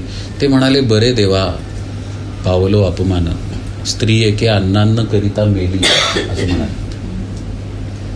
म्हणजे जे झाल्यानंतर आपण भगवंताची अवकृपा झाली की काय असं म्हणू, असं घडलं तुकाराम महाराजांच्या जीवनामध्ये. बायको अन्न करत मेली, मुलगा अन्न करत मेला. तुकाराम महाराज म्हणतात, बरे झाले देवा. ही निष्ठा आहे. हा केवळ विश्वास नाही, ही केवळ श्रद्धा नाही, ही निष्ठा आहे तुकाराम महाराजांची. आपलं कसं असतं, विश्वास श्रद्धा, श्रद्धा विश्वास, विश्वास त्याच्या खाली पण आपण जातो. हे बोलले ते सगळं ठीक आहे, पण हे जरा हे काय म्हणजे विश्वासाच्या परत पण खाली आलो आपण. असं खालीवर आपलं सुरू असतं. निष्ठेपर्यंत आपण जाऊ शकत नाही. प्रश्न असा येतो की निष्ठेपर्यंत जाणार कसं? गुरुकृपा. सद्गुरु कृपेशिवाय निष्ठेपर्यंत जाता येत नाही. श्रद्धेपर्यंतचा प्रवास मनुष्य करेल, स्वतःच्या प्रयत्नानं करेल, गोष्टी समजून घेईल, ज्या गोष्टी समजल्या आहेत त्या लिहून घेईल, घरी जाऊन त्याची उजळणी करेल, त्याबद्दलची उपनिषद पाहेल, वेदांताचे ग्रंथ काढून बघेल की हे खरं की काय सांगितलं गेलेलं, मग श्रद्धा ठेवेलही. पण तिथून पुढचा निष्ठेचा प्रवास सद्गुरु कृपेशिवाय होत नाही. पहा, आपल्या बोलण्यामध्ये पण आपण विश्वास आणि श्रद्धेची लक्षणं दाखवतो. ठरत नव्हतं 5 वर्ष लग्न, आता महाराजांच्या कृपेनं ठरलं म्हणतो. बरोबर आहे की नाही? घर घेणं अवघड आहे, महाराजांच्या कृपेनं घर झालं म्हणतो. पण असं कोणालाही म्हणताना आपण ऐकत नाही, महाराजांच्या कृपेनं कॅन्सर डिटेक्ट झाला असं म्हणत नाही आपण. महाराजांच्या कृपेनं बायको मेली हो काल, असं हसताना म्हणतं का कोणी? म्हणत नाही आपण. असे आपण आहे. म्हणजे अनुकूलतेला आपण नाव देतो कृपा आणि प्रतिकूलतेला इच्छा असं नाव देतो.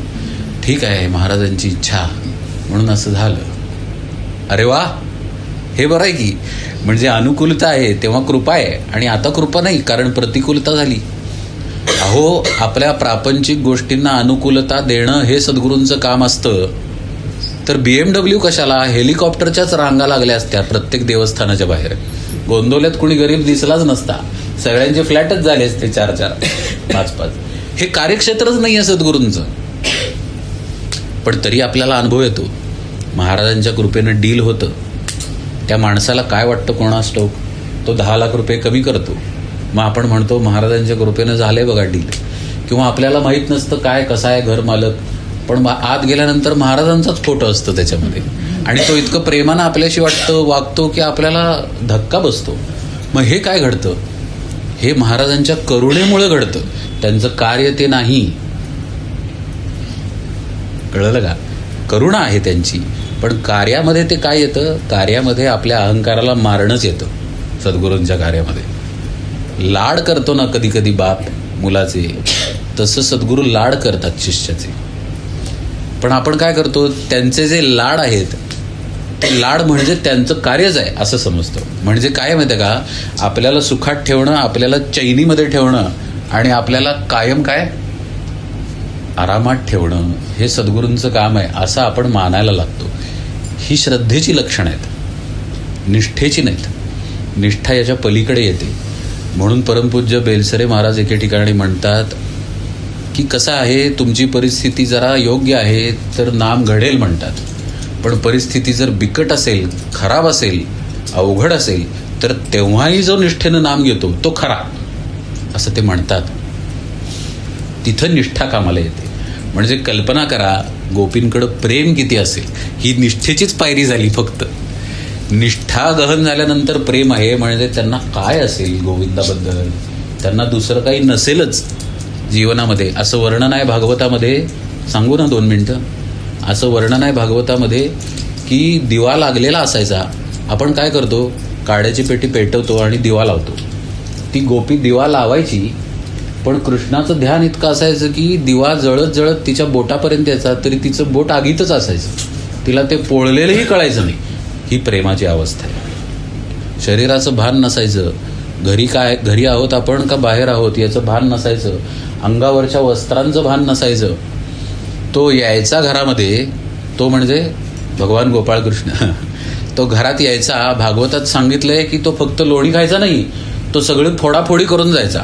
तिथंच विष्ठा आणि मलमूत्र विसर्जन करायचा, तिथंच स्वयंपाकघरातच त्याच्यात लोळायचा. अशी सगळी घाण करून तो जायचा. ती घाण सुद्धा गोपींना अमृतासारखी वाटायची. अहो काय बोलतोय आपण, हे विश्वास कुठे आणि प्रेम कुठे. पण वरून जर बघितलं तर सगळं एक दिसतं. पहिलं उदाहरण, वरून जर बिल्डिंग बघितली तर ती एक चौकोनच आहे असं दिसतं. या न्यायानं संत विश्वासालाही देव म्हणतात, श्रद्धेलाही देव म्हणतात, भावालाही देव म्हणतात, भक्तीलाही देव म्हणतात, आणि प्रेमालाही देव म्हणतात. पण आंतरिक त्या वेगवेगळ्या अवस्था आहेत ज्या सद्गुरू कृपेनं अशा उलगडत जातात, उमलत जातात. म्हणजे असं आपोआप घडतं. ही इतकी विलक्षण लीला होती भगवंतांची गोकुळातली की ब्रह्मदेवाला असूया वाटली, आणि त्यानं विचार केला की मी ही भगवंताची लीलाच थांबवतो, सगळ्या गोपींनाच मायेनं आवरून घेतो, सगळ्या गायींना मायेनं आवरून घेतो, आता बघू भगवान कुणाशी लीला करतात. भगवंतांनी स्वतःच्या योगमायेनं गायी पण निर्माण केल्या, गोपी पण निर्माण केले, आणि लीला करायला लागल्या. मग ब्रह्मदेव शरण आले. हे भगवंतानं का केलं? ब्रह्मदेवाला धडा शिकवायला नाही, गोपींचं प्रेम होतं म्हणून भगवंतानं केलं. म्हणजे काय झाला, तो प्रेमानं वश झाला. म्हणून माऊली म्हणतात, भाव बळे आकडे एरवी नाकडे. तो सापडला तर अशा प्रेमानं सापडतो, आणि ते प्रेम निष्ठा आणखी दृढ होत गेली की प्रगट होतं आतमध्ये. कारण तो जो आहे आत बसलेला तो प्रेमस्वरूपच आहे. म्हणजे मूलतः आपणच ते आहोत ना. सद्गुरूंचा मुख्य उपदेश तत्वम असी, तो भगवंतच तू आहेस, हा मूल उपदेश असल्यामुळं तो प्रेमाचा झरा आतच असतो, तो त्याला सापडतो. आणि माणूस विश्वासापासून निष्ठेपर्यंत आणि प्रेमामध्ये विलीन होतो. पण आता विचारलं नाही ती गोष्ट सांगतो. हा विश्वास येण्यासाठी पहिली पायरी म्हणजे श्रवण आहे. दुसरी पायरी म्हणजे श्रवणच आहे. तिसरी पायरी पण श्रवणच आहे. श्रवण मनन निधिध्यासन यानंच साधक पूर्णतेकडे जातो. सोडू नये कीर्तन पुराण श्रवण मनन निधिध्यासन साक्षात्कार ही पायरी तुकाराम महाराजांनी सांगितलेली आहे. पायरी म्हणण्यापेक्षा क्रम सांगितला आहे. म्हणजे साधना सुरू झाली नाही, श्रवण आवश्यक आहे. साधनेत प्रवेश झाला, श्रवण आवश्यकच आहे. साधना सुरू आहे, श्रवण आवश्यक आहे. साधना पूर्णत्वाला जाते, श्रवण आवश्यक आहे. ज्याची साधना पूर्ण झाली ते भगवान पण श्रवण करतात. संत महात्मे जे कीर्तन करतात ते श्रवण करायला भगवान येतात. म्हणजे श्रवण कदापि सोडू नये. ते सुरू ठेवलं की आपोआप साधनेमध्ये खोल खोल जात आपण सगळ्या पायऱ्या पार करतो. आत्ता आपल्या चिंतनामध्ये विहित कर्म आहे. तुम्ही सांगितलं की अर्जुनाला सांगितलं की तुझं विहित कर्म आहे म्हणून तू शस्त्र हाती घेतलं पाहिजेस, युद्ध केलं पाहिजे. तसं माझं सुद्धा स्वतःचं काही विहित कर्म आहेच आहे. मग ते विहित कर्म मी कर्तव्य म्हणून समजायचं आहे का माझं प्रारब्ध म्हणून समजायचं आहे ते करायला? उत्तर स्पष्ट आहे. हे कर्तव्य म्हणूनच समजायचं आहे. पण अकर्ता भावानं कर्तव्यात राहायचं आहे. कर्ता भावानं कर्तव्यात राहायचं नाही. एवढा एक सूक्ष्म फरक आहे. प्रारब्ध वगैरे मानायला संत शिकवत नाहीत बरं का, सद्गुरू शिकवत नाहीत. भगवंतांचं स्पष्ट म्हणणं आहे की तुझ्या कर्मानं जे घडतं ते घडतं, मी काहीही करत नाही. भगवान गीतेमध्ये म्हणतात न कर्तृत्वम न कर्माणी लोकस्य सृजती प्रभू न कर्मफल संयोगम स्वभावस्तु प्रवर्तते. तूच आहेस सगळं करणारा, करतोयस म्हणून तुला ते कर्मफळ येते. जे नियत कर्म आहे ते करावं लागणारच आहे. अडचण अशी आहे की आपण देहात आहे आणि देह कर्माशिवाय राहू शकत नाही. नाकर्तेपणानं मी असा बसतो म्हटलं तरी बसण्याचं कर्म घडणारच आहे. सगळी कर्तव्य टाकतो म्हटलं तरी कर्तव्य टाकल्याचं कर्म आहेच की, कर्म सुटत नाही. म्हणून ते जर करायचंच आहे तर मग श्री महाराजांचं वाक्य राम करता, राम करता मानून प्रपंच करणे हा परमार्थच आहे. श्री महाराजांचं वाक्य आहे की नाही, या वाक्यात सगळं आलं. म्हणजे कर्तव्य बुद्धीनंच करायचं आहे, पण आपण करते आहोत या भावातून करायचं नाही. या भावातून करायचं नाही हे करण्यासाठी सद्गुरू लागतात. कारण केलेलं तर दिसतं ना, कळतं ना, मग आपण करते कसे नाही ही गाठ सद्गुरूंमुळे सुटते. याचं उत्तर मगाशी ध्यानाच्या अभ्यासात आलं. आपल्याला असा अनुभव यायला लागतो की आपण देहाशिवाय आहोत, मनाशिवाय आहोत, बुद्धीशिवाय पण आहोत. हा अनुभव सद्गुरुपदिष्ट साधनेमध्ये येतो. त्यामुळं आपल्याला कर्मातून बाजूला राहता येतं कर्ताभाव टाकून. सद्गुरुपदिष्ट साधना नसेल तर कर्ताभाव टाकता येत नाही. नुसतं तत्वज्ञान ऐकून वाचून चिंतन करून कर्ताभाव नाही टाकता येत. मी नाही आहे ना करणारा, मी कुठं भेळ खातोय असं म्हणून कर्ताभाव नाही टाकता येत. साधनेमध्ये आपण सच्चिदानंद स्वरूप आहोत या अनुभवाची चुणूक मिळावी लागती साधकाला गुरुकृपेनं. ती चुणूक मिळाल्यानंतर कर्ताभाव गळून पडतो. व्यवहारातलं उदाहरण देऊ का? लग्न प्रसंग आपल्याला आठवतो. अक्षता डोक्यावरती पडलेल्या आहेत. तिनं माझ्या गळ्यात हार घातलेला आहे, आपण तिच्या गळ्यात हार घातलेला आहे. सावधान असं गुरुजी ओरडलेले आहेत. वाजंत्री बहु गलबला न करणे असं पण केलेलं आहे गुरुजींनी, आणि ते न ऐकता बाहेर गलबला केलेला आहे वाजंत्र्यांचा. असं सगळं घडलेलं आहे. हे घडलेलं आहे म्हणून तो अनुभव आत काय झाला आहे, दृढ झालेला आहे. आता आपण नवरा आहोत याचा वेगळा अभ्यास तुम्ही करत नाही. म्हणजे एक घडलेला आहे तर ते अनुभव रूपानं आपल्या बरोबर आपण ठेवतो की नाही. म्हणजे आज नुसतं गुरुजी म्हणतात हाताला हात लावा, तर ती बाजूला बसलेली स्त्री तुमच्या हाताला हात लावते ना, शेजारच्या किंवा गुरुजींच्या हाताला हात नाही लावत. हाताला हात लावा म्हटल्यावर ती त्या नवऱ्याच्या हाताला हात लावते. कारण तिला माहिती आहे की आपण ह्याची बायको आहे, ह्याला माहिती आहे आपण हिचा नवरा आहे. हा संस्कार जो झाला तो का झाला? कारण तो अनुभव देहानं घेतला. शब्द काळजीपूर्वक ऐका, तो अनुभव आत्म्यानं नाही घेतला लग्नाचा, देहानं घेतला, मनानं घेतला. तो अनुभव देहानं घेतलेला आहे म्हणून त्याची स्मृती राहिलेली आहे, आणि म्हणून त्या जाणीवेत आहे आपण की आपण बायको आहे किंवा नवरा आहे. त्या जाणीवेतनं कर्म घडलं ना, मम म्हणायचं हात लावून, म्हणजे अनुभूती पाहिजे, म्हणजेच सद्गुरुपदिष्ट साधना पाहिजे. ज्या साधनेतनं आपण गेल्यानंतर आपल्याला आपल्या देहाव्यतिरिक्त असलेल्या बिईंगची, अस्तित्वाची जाणीव होते आणि ती होतेच होते गुरुकृपेनं अंडरलाईन. ती झाली की मग आता इथं साधकाचा अभ्यास आहे बरं का, की ती झाली आहे ना आता एकदा जाणीव, चुणूक का असे ना, जसं मगाशी कोणीतरी म्हणलं 100% मन एकाग्र होतं, किंवा एक क्षण तरी असा असतो जेव्हा विचार नसतात, कुणीतरी म्हटलं मगाशी. आता आपलं काम असं आहे की ते जर घडलेलं आहे तर ते धरून ठेवता आलं पाहिजे, ते विसरायचं नाही. ते काय करायचं, पकडून ठेवायचं, धरून ठेवायचं. नाहीतर आपण 4 दिवसांपूर्वी गोंदवल्याला गेलेलो असतो, पण गोंदवल्यातून येताना ट्रॅफिक पण लागलेलं असतं, गोंदवल्यातून येताना आणखीनही काही घडलेलं असतं, पण आपण गोंदवलं मनात धरून ठेवलं पाहिजे की नाही. हे जसं आहे तसं आपल्याला साधनेमध्ये शांतीचा, विषयांशिवाय असलेल्या सुखाचा, आनंदाचा स्पर्श झाला की तो स्पर्श आपण धरून ठेवला पाहिजे. तो धरून ठेवला, जास्तीत जास्त तो धरून ठेवला की तो आपल्याबरोबर राहतो आणि मग कर्म अकर्ता भावानं होतं, अन्यथा होत नाही. म्हणून सद्गुरू म्हणतात की आत्मस्थिती निश्चयाची, हेची दशा मोक्षश्रीची, अहमात्मा हे कधीची विसरू नये. समर्थांचं वाक्य आहे दासबोधातलं.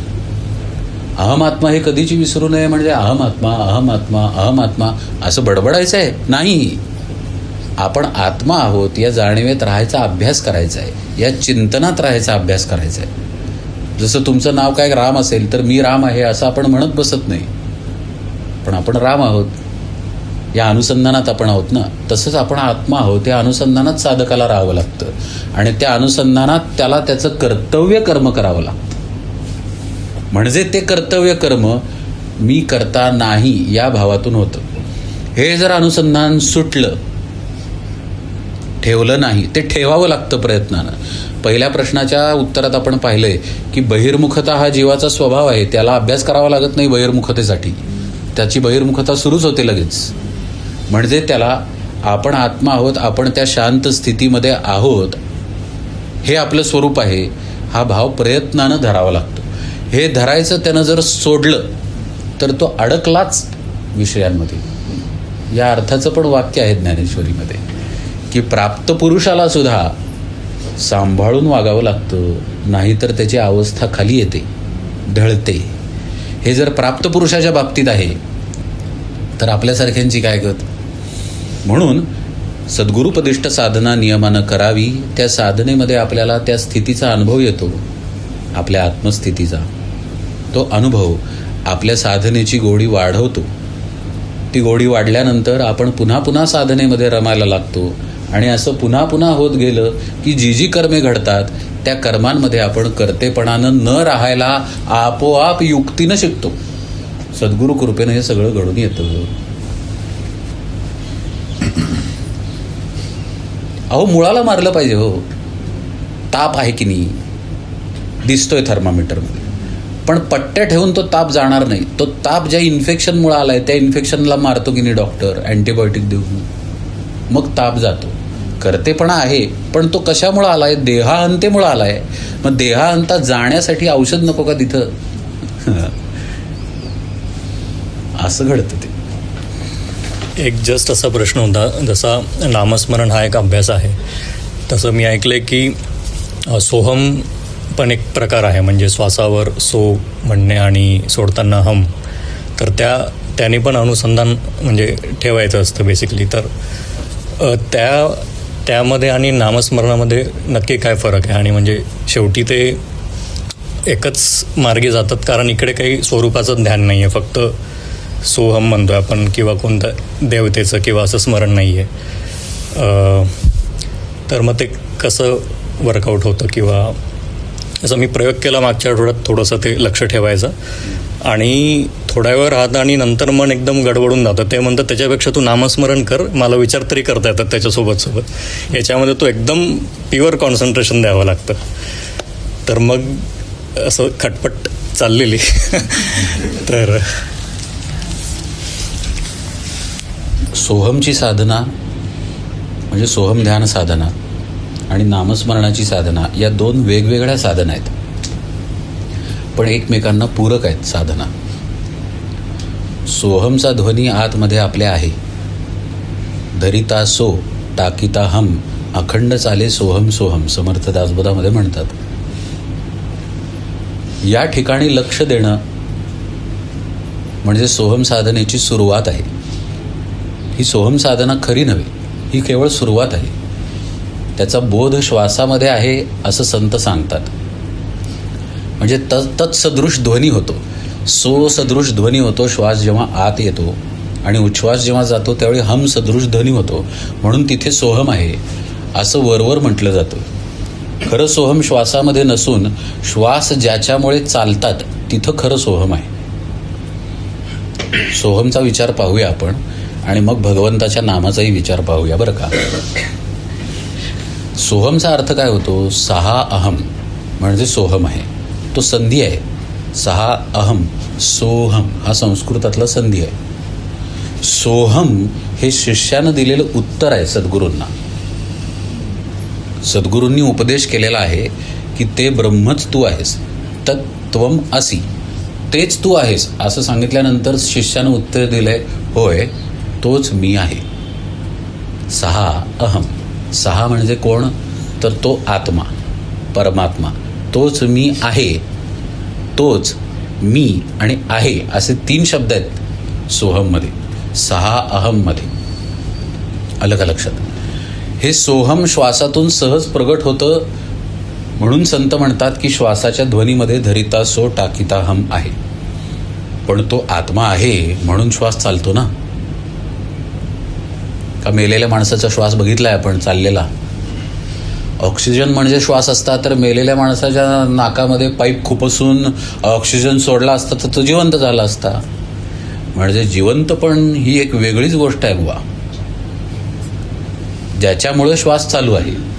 असा आत्मा आत आहे आणि तो आत्मा तू आहेस असं सद्गुरूंनी सांगितलेलं आहे. त्याला उत्तर होय तोच मी आहे असं शिष्यानं दिलेलं आहे. म्हणजे सोहम काय आहे खऱ्या अर्थात? म्हणजे सोहम काय आहे खऱ्या अर्थानं? सोहम हे आत्मस्वरूपच आहे. फक्त हे शिष्यानं दिलेलं उत्तर आहे की सहा अहम. यातला जेव्हा अहम गळून पडतो तेव्हा तिथे काय राहिलं? फक्त सहा राहिलं. म्हणजे सहा ही आत्मदशा आहे. हा भाग समजला. आता नामाचा भाग पाहूया. नाम म्हणजे तरी काय आहे वेगळं? नाम हे सोहमच आहे. श्री महाराजांनी तसं सांगितलंय डॉक्टर कुर्तकोटींना, त्यांच्या चरित्रात पहा. राम नाम हे सोहमच आहे. आणि राम नामच कशाला? सद्गुरू जे नाम सांगतात, ओम नमः शिवाय सांगितलं, श्रीकृष्ण शरणम मम सांगितलं, श्री गुरुदेव दत्त सांगितलं, ओम नमो भगवते वासुदेवाय सांगितलं, ओम श्री विठ्ठलाय नमः सांगितलं, ओम श्री हनुमते नमः सांगितलं. कुठलीही नामं सांगितली तरी त्या नामाचा अर्थ हाच आहे की हे ज्याचं नाम आहे तोच तू आहेस. राम कोणाचं नाव आहे? दशरथाच्या मुलाचं नव्हे. तुकाराम महाराज म्हणतात, राम हा कालचा सुत दशरथाचा, अनंता युगाचा आत्मा राम. श्रीराम असे राम ठावा जरी का असता, तरी का शरण जाता वसिष्ठासी, असा प्रश्न करतात तुकाराम महाराज. रामाला जर राम माहीत असता तर तो कशाला वसिष्ठांना शरण गेला असता, असं तुकाराम महाराज म्हणतात. म्हणजे राम नाम हे आत्म्याला दिलेलं नाव आहे. म्हणजे आत्माच आहे राम नाम. म्हणजे ते नाम आत्मस्वरूपाला दाखवतं. म्हणजे काय झालं तर आत्मस्वरूपाची खूण म्हणजे भगवंताचं नाम झालं. आणि ते आत्मस्वरूप काय आहे? तेच तू आहेस हे सद्गुरूंनी सांगितलंय. म्हणजे ज्याचं नाम आहे तोच तू आहेस या बोधानं भगवंताचं नाम घेणं म्हणजे नामसाधन आहे. म्हणजे नाम घेताना हाच मी आहे, हेच ते आहे आणि तेच याचं नाव आहे, या एकत्रित बोधासहित भगवंताचं नाम घेतलं पाहिजे. म्हणजे ह्या सोहमचं चिंतन नाम घेताना पाहिजे, तर ती नामसाधना आहे. आता नाम बघितलं, नामसाधना बघितली, सुरुवातीला सोहम बघितलं. आता सोहमची साधना बघूया. सोहमच्या साधनेमध्ये नाम नाही आहे, म्हणजे अक्षरी नाम नाही आहे. ज्या आत्म्याला आपणच ते आहोत या बोधानं पोचायचं आहे, ज्या आत्मस्थितीपर्यंत, तिथं पोचायला मला शब्द नको आहेत. तिथं शब्दांना काय करायचं आहे, मागं टाकायचं आहे. म्हणजे तिथं काय करायचं आहे तर मौनात जायचं आहे. मग आता शब्द कुठं येतात? शब्द मनपटलावरती येतात. बघा ना, मनावरती शब्द येतात. म्हणजे शब्द आहे तिथं मन आहे, मन आहे तिथं काय आहे, शब्द आहे. आपल्याला जर असं विचारलं की आपल्या मनातला एक विचार सांगा जिथं अक्षर नाही, तर सांगता येईल आपल्याला? नाहीच सांगता येणार. अक्षराशिवाय विचार सांगता येत नाही. म्हणजे अक्षर असणं हे मनाचं चिन्ह आहे. सोहम साधनेमध्ये या अक्षरांनाच बाजूला टाकायचं आहे, म्हणजेच शब्दालाच मागं टाकायचं आहे, म्हणजेच मनाला मागं टाकायचं आहे, अशी साधना आहे. मग आता दोन्हीचा एकत्रित विचार करूया बरं का. आपण नाम बघितलं मगाशी आणि सोहम बघितलं. आता नाम काय सांगतं तर जे आपलं स्वरूप आहे त्याचं हे नाम आहे आणि तेच तू आहेस. म्हणजे नाम घेता घेता आपल्याला देहबुद्धीचा विसर पडला पाहिजे. कारण आपण हे देह म्हणजे मी नाही आहे.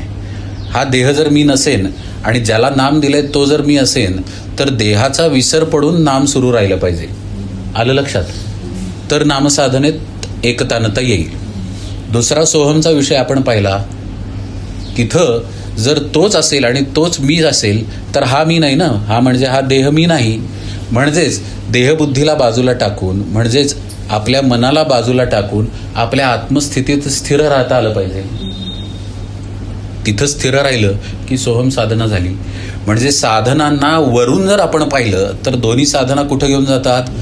स्वरूपाकडेच घेऊन जातात, आपल्या आत्मरूपाकडेच घेऊन जातात दोन्ही साधना. पण दोन्ही साधना करण्याच्या पद्धती निराळ्या. इथे नामचिंतन आहे तर इथं नामचिंतन नसून केवळ ध्यानामध्ये बसणं आहे, निशब्द होऊन बसणं आहे. आणि शब्द समजा उमटलाच तर त्या शब्दाकडं साक्षीत्वानं पाहणं आहे आणि बाजूला करणं आहे, म्हणजेच मनाला बाजूला करणं आहे. आपण जर वेगळेपणानं पाहिली गोष्ट तरच बाजूला करणार ना. ती गोष्ट साधा न्याय आहे. तांदूळ निवडतो ना आपण, आता कोणी निवडत नाही फारसं, पण तांदूळ निवडताना वेगळेपणानं तांदूळ पाहिला तर तांदळातला खडा वेगळेपणानं दिसेल, मग तो वेगळेपणानं काढता येईल. म्हणजे मनातील विचार बाजूला करायला साक्षीत्व पाहिजे. म्हणून ध्यानाच्या व्याख्येला साक्षीत्वच म्हटलं जातं. साक्षीत्व म्हणजे ध्यान असंच म्हटलं जातं बऱ्याच ठिकाणी. हे साक्षीत्व नामानुसंधानामध्ये पण आहे, पण नामाला धरून आहे, नामाला धरलेलं आहे आणि मग साक्षी राहून विचारांना बाजूला टाकलेलं आहे. तुमचं जे मन म्हणतं ना की हे ध्यान करण्यापेक्षा नाम घेतलेलं बरं, म्हणजे बरोबरीनं विचार पण करता येतात. म्हणजे ही मनाची किती लबाडी आहे. फार छान तुम्ही सांगितली. पण त्यामुळं कळलं तरी आपल्याला की हे असं असतं आणि असं करायचं नसतं. नाम हे विचारांच्या सोयीसाठी वापरायचं नसतं, विचार बाजूलाच टाकायचे आहेत. दोन्हीही मार्गांमध्ये मन चालत नाही, मनाच्या पलीकडंच जावं लागतं. पण दोन्ही मार्ग अनुसरायच्या पद्धती वेगळ्या आहेत. तशा पद्धतीचा अनुग्रह घेऊन तशी साधना करावी. अनुग्रहाशिवाय, सद्गुरूंशिवाय कोणतीही साधना करू नये. सद्गुरू पाहिजेतच चकार आहे आणि मग त्यांच्या मार्गदर्शनाखाली तशी साधना करावी. म्हणजे सोहम ध्यान करताना नामस्मरण करायचं नसतं आणि नामस्मरण करताना विचार करायचे नसतात. नामच घ्यायचं असतं. त्याची पद्धत आहे. आता त्याच्या खोलात गेल्यानंतर नामस्मरणाच्या पण पद्धती आहेत. श्वासावर नाम घेता येतं, फक्त साक्षीत्वानं नाम घेता येतं, नामचिंतनामध्ये थांबता येतं. अंबुराव महाराजांनी एकांना अनुग्रह दिलेला होता, काही वर्ष झालेली अनुग्रह देऊन बरं का. आणि त्या व्यक्तीला तो अनुग्रह लक्षात नव्हता. एवढंच लक्षात होतं की श्वास आत घेताना नाम घ्यायला सांगितलंय अंबुराव महाराजांनी आणि मग श्वास सोडून द्यायचा, एवढंच लक्षात होतं. त्याला नामामध्ये अनुभव येत नव्हता. पुण्यामध्ये स्वामी माधवनाथ होऊन गेले. स्वामी माधवनाथांकडे ती व्यक्ती गेली आणि त्यांनी ही अडचण त्यांना सांगितली. स्वामी माधवनाथ म्हणाले की अंबुराव महाराजांनी तुम्हाला श्वासाबरोबर नाम घेतल्यानंतर एक क्षण थांबायला सांगितलेलं का? तर ती व्यक्ती म्हणाली, हो हो बरोबर बोलताय म्हणाले, थांबायला मला सांगितलेलं होतं. मग म्हणाले, नेमकं हेच तुम्ही करत नाही आहे, मग अनुभूती कशी येणार? म्हणजे काय, सद्गुरूंचं महत्त्व इथं अधोरेखित झालं. म्हणून म्हटलं की जो मार्ग दिलेला आहे, जी उपासना पद्धती दिलेली आहे, ती सद्गुरूंकडून आली पाहिजे आणि त्यांच्या मार्गदर्शनाखाली त्यांनी सांगितल्याप्रमाणे साधना झाली पाहिजे. आपल्याला नुसतं श्वासांकडे लक्ष देऊन काही उपयोग नाही असं नाही आहे. आपल्याला आपलं चित्त शांत झाल्याचा अनुभव येईल, आपल्याला शांतीचा अनुभव निश्चित येईल, पण आपल्याला आत्मस्वरूपापर्यंतची वाट सद्गुरूंशिवाय सापडणार नाही, अनुग्रहाशिवाय सापडणार नाही. त्यामुळं सोहम जरी करायचं असलं तरी सोहम म्हणजे ते परब्रह्मतत्व, आत्मतत्व मी आहे या भावामध्ये नक्की कसं स्थिर राहायचं, कुठं स्थिर राहायचं हे सद्गुरूंकडून समजून घ्यावं लागतं. तसंच नामसाधनेमध्ये हे नाम तू घे हे सद्गुरू मुखातून ऐकावं लागतं. अनुग्रहाचे 3 प्रकार आहेत, कर्णद्वारा, स्पर्शद्वारा आणि नेत्रद्वारा. या 3 प्रकारांपैकी एका मार्गाने अनुग्रह घडतो आणि तो अनुग्रह असेल तर तशी साधना करता येते. असं थोडंसं विस्तृत उत्तर आहे या प्रश्नाचं. म्हणजे या सगळ्या उत्तरांचा जर निष्कर्ष काढायचा झाला म्हणजे सोहमच्या किंवा नामाच्या, तर निष्कर्ष असा निघतो की ह्याची सगळी किल्ली कोणाजवळ आहे तर सद्गुरूंपाशी आहे आपल्या. त्यामुळं सद्गुरू शब्द, सद्गुरू वाक्य आपण प्रमाण मानावं. ती गुरुगीता म्हणत नाही का, ध्यान मूलम गुरुमूर्ती, पूजा मूलम गुरुपदम, मंत्र मूलम गुरुर्वाक्यम, मोक्ष मूलम गुरुकृपा. असा हा परमार्थ आहे आतच, पण ते त्यांनी दाखवायला लागतं. आता हे आपण ऐकलंच की निरूपणामध्ये, ते आत्मतत्व तू आहेस. झालो का आपण आत्मस्वरूप? नाही झालो. भेटला का भगवंत? असं नाही भेटत, असं ऐकून नाही भेटत. पुस्तकांमध्ये आहेच की ते ब्रह्म तू आहेस, उपनिषदांमध्ये आहेच, उपनिषदांवरती PhD पण करता येईल. तो ब्रह्मस्थितीत जात नाही महात्मा, तिथं सद्गुरूच लागतात. मला विचारायचं आहे, आपण व्यवहारात वागताना असं म्हणतो की दुसऱ्यांचं मन सांभाळावं किंवा दुसऱ्यांना संतुष्ट ठेवावं किंवा जास्त कॉन्फ्लिक्ट होऊ नये म्हणून आपण व्यवहारात मनं सांभाळतो. म्हणजे दुसऱ्याच्या मनाला आपण काइंड ऑफ प्रपंचनात राजा मानतो आणि जेव्हा परमार्थात आपल्याला बसायचं साधनाला तेव्हा आपण म्हणतो आपलं मन भिकारी. म्हणजे मग अशी भूमिका पाहिजे का की दुसऱ्याचं मन हे राजा प्रपंचात आणि आपलं मन हे भिकारी? आणि जर असं असेल तर मग in a way aren't we responsible की दुसऱ्याचं मन आपण असं ट्रेन करतो की त्याला खूप महत्त्व देतोय? हा विषय पण पुन्हा कर्माकडेच जाणार आहे. कारण समोरची व्यक्ती आपल्याशी कशीही वागली तिच्या मनाप्रमाणे तरी ते आपण सहन करायचं आहे. आणि असं आपण सहन केलं त्याच्या मनाला राजेपण देऊन तर ती व्यक्ती पण सोकावेल असं थोडक्यात घडेल. आणि साधनेला बसल्यावर मात्र मला माझ्या मनाला काहीच किंमत द्यायची नाही आहे असा इथे प्रश्न आहे. तर याचा समन्वय साधकाला जीवनात घालावा लागतो. म्हणजे समजा नवरा आहे आपला आणि अगदी जे मान्य नाही, योग्य नाही असं वर्तन तो करतोय, अर्थातच त्याच्या मनात आहे म्हणून तो करतोय, तर अशा वेळी काय करावं आपण? म्हणून म्हणलं मगाशी जो आपण विषय पाहिला की आपल्या वाटेला आलेली कर्म आपण कर्तव्य बुद्धीनं मी करता नाही या भावात करायची. म्हणजे अशा वेळी अशा प्रसंगामध्ये आपल्याकडून जे वर्तन पाहिजे ते कर्तव्यात आहे का एवढं तपासावं. म्हणजे नवरा मारत असेल तर मार खाणं कर्तव्यात येत नाही. बायको मारत असेल नवऱ्याला तर नवऱ्यानं मार खाणं हे कर्तव्यात येत नाही. कर्तव्यात सांभाळून घेणं येतं. धर्माचरणामध्ये जे आहे ते कर्तव्यामध्ये येतं. असं काही घडत असेल तर त्याच्यावरती निश्चित उठाव करावा व्यक्तीनं. जर भगवान म्हणाले असते की तू दुर्योधनाचं मन राख तर ते योग्य आहे का? याला मन राखणं म्हणत नाहीत. जिथं शासन पाहिजे तिथं शासनच पाहिजे. दुर्योधनाला मारावंच लागतं, कळलं का? आणि आपल्या बायकोशी प्रेमानंच राहावं लागतं, सांभाळून राहावं लागतं. याचा समन्वय घालून जगावं लागतं. आणि आपल्याला मन नको आहे ही तर वस्तुस्थिती आहे. म्हणजे साधनेला बसल्यानंतर, म्हणून निरूपणात पण दासबोधाचा एकदा विषय आलेला होता की आपल्याला ज्या गोष्टींना बाजूला टाकायचं आहे त्या गोष्टींचा वापर करावा लागतो साधनेसाठी. म्हणजे बसायला देह लागतो. आता हे निरूपण ऐकून आपण काही समजून घेतोय तर यासाठी आपण कान वापरतोय, बुद्धी वापरतोय, आपलं मनही आपण वापरलं इथं येण्यासाठी. हे सगळं वापरावं लागतं. पण प्रत्यक्ष ज्यावेळी आपण डोळे मिटून साधनेमध्ये जातो त्यावेळी मात्र या सगळ्याला बाजूला टाकावं लागतं. जसं आपण तिखटाचा चमचा वापरू, मिठाचा चमचा वापरू, तुपाचा चमचा वापरू, भाजी ढवळ्याला एक वेगळा चमचा वापरू, भाजी करायला कढई पण वापरू. पण खाताना आपण कढई खात नाही, चमचा खात नाही, तुपाचा तिखटाचा चमचा खात नाही, भाजी फक्त खातो. जे बनतं ते खातो आपण. तसं नामाचं जे सुख आहे किंवा आपल्या आत्मानुसंधानाचं जे साधनेतील सुख आहे ते सेवन करावं. ते सेवन करण्यासाठी आपण जे मन वापरलं ते त्यावेळी बाजूला टाकावं. हे आपल्याला साधनेत करायचं असतं. आणि व्यवहारकाळी मात्र आपल्याला दुसऱ्याचं मन राखून वागावं लागतं. पण जेवढं कर्तव्यात येतं तेवढंच वागावं. नाहीतर कसा न्याय ठरेल माहिती आहे का? पोटचं मूल आहे, कॉलेजमध्ये चाललेलं आहे, आता ते दारू प्यायला लागलं. दारू पिण्यामध्ये अर्थातच त्याचं नुकसान आहे, पण त्याचं मन राखायला त्याचं दारू पिणं आपण संमत करायचं आहे का? नाही ना करणार. तिथं आपण शासन करणार, त्याला विरोधच करणार.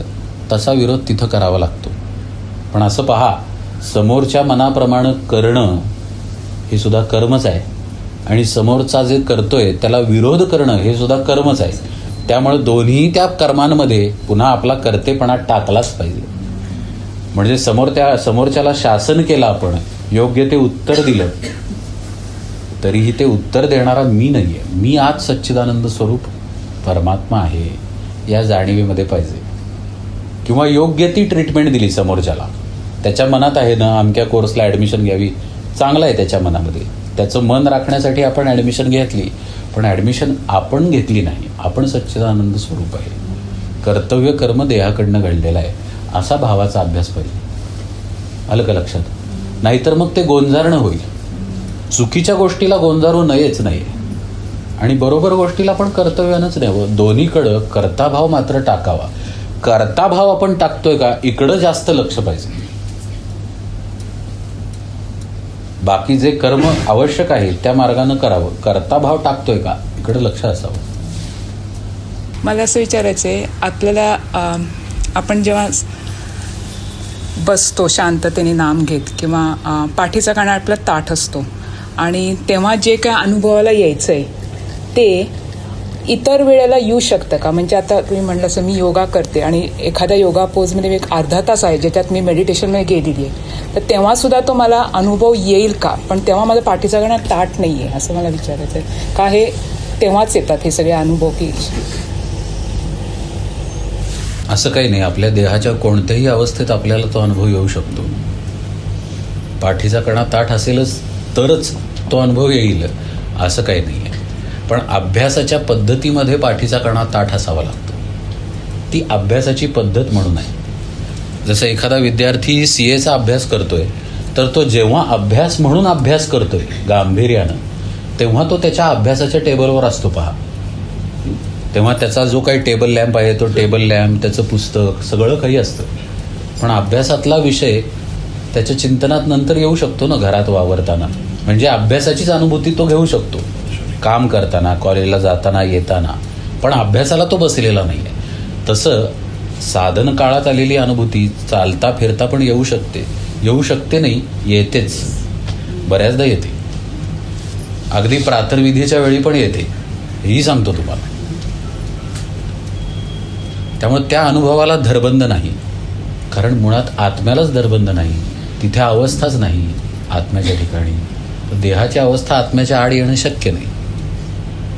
पण आपण देहात आहे, विकारांमध्ये आहे, दोषांनी युक्त आहे, तर साधनेची शिस्त घालून दिलेली आहे सद्गुरुपदिष्ट मार्गात. त्या शिस्तीत साधना केली जाते.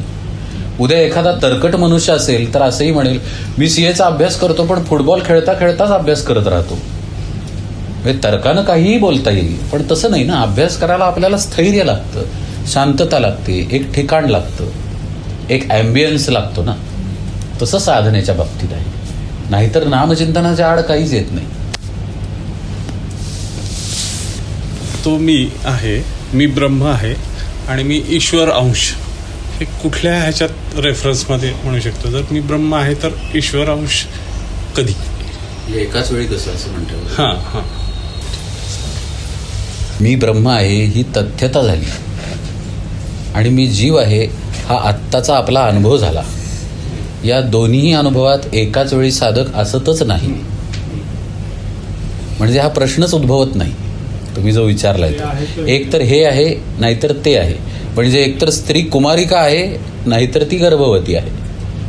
मी गर्भवती पण आहे पण संध्याकाळी कुमारिका आहे हे संभवत नाही. तर सामर्थ्याच्या दृष्टीनं म्हणलं गेलं त्याच्यावेळेस आपण म्हणतो ईश्वर अंश, ते कर्तेपणाच्या कर्तृत्वाच्या सामर्थ्याच्या दृष्टीनं म्हणलं जातं.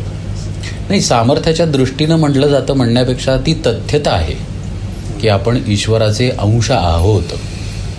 पण आपला अनुभव तसा नाही ना. ईश्वराचा अनुभव सर्व व्यापकत्व आहे. आपल्याला ते अनुभवाला नाही की आपण सर्वव्यापी आहे, इथेही मी आहे तिथेही मी आहे असा आपला अनुभव नाही. आपला देह जिथे आहे तिथे मी आहे असा आपला अनुभव आहे. ही आपली जीवदशा आहे. म्हणजे जीवदशा आणि ब्रह्मदशा एकाच पारड्यात राहिल्या तर अध्यात्माला अर्थच राहिला नाही. जीवदशा तिथे नाहीच आहे हे सद्गुरूंकडून समजून घ्यावं लागतं. असेल तर तिथे ब्रह्मदशाच आहे. मग तुला अनुभव येतोय ना, मग त्या अनुभवातनं तू बाहेर ये हे सद्गुरू शिकवतात. आणि अनुभव इंद्रियांच्या पातळीवर येत असतो. म्हणजेच इंद्रियांच्या पलीकडे जाऊन ते सुख आगळे इंद्रिया वेगळे हे सद्गुरू शिकवतात. म्हणजे तुझं स्वरूप हेच सत्यत्व आहे, तुझी जीवदशा हा भ्रम आहे हे सद्गुरू शिकवतच नाहीत तर ती साधना देतात. मगाशी आपण जो विषय पाहिला की हे ऐकून कळत नाही, ते प्रत्यक्ष अनुभूतीला यावं लागतं की आपण आहोत. हे जेव्हा अनुभवाला येतं तेव्हा साधक ब्रह्मदशेमध्ये जायला लागतो. मग गेल्यानंतर जीवदशा राहत नाही. समर्थ एके ठिकाणी म्हणतात की साधकाची दशा मुमुक्षु दशेमध्ये नाही. ती लक्षणं मुमुक्षु लक्षणात नाहीत आणि सिद्ध लक्षणं साधक लक्षणात नाहीत. त्यामुळे तो तिथंच आहे आणि हा इथंच आहे. साधू वस्तू होऊनी ठेला, संशय ब्रह्मांडा बाहेरी गेला, निश्चय चळेना ऐसा झाला या नाव सिद्ध असं समर्थ म्हणतात. म्हणजे तो त्या आत्मस्थितीत कायमच राहिलेला असतो. तिथे दोन स्थिती असत नाहीत, एकाच वेळी दोन गोष्टी असत नाहीत.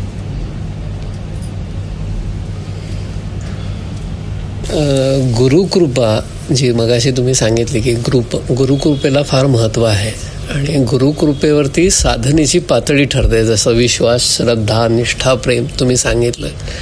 तर गुरुकृपेवरती साधनेची पातळी ठरलेली जर का असेल तर मग ही साधना वाढवून गुरुकृपामध्ये बदल घडू शकतो का? किंवा साधना वाढवणे किंवा साधनेमध्ये जास्त इन्व्हॉल्व होणे ह्यानी गुरुकृपा बदलली जाऊ शकते का? साधना वाढवून किंवा साधनेमध्ये इन्व्हॉल्वमेंट वाढवून गुरुकृपा वाढत नाही. गुरुकृपा जेवढी आहे तेवढीच आहे. अगदी आपण नालायक असताना पण तेवढीच कृपा आहे आणि पात्र झाल्यानंतरही तेवढीच कृपा आहे. पण मग साधना वाढवून ऐका ना, प्रश्न लक्षात आला, फक्त उत्तराची सुरुवात झाली. हे पावसासारखं आहे.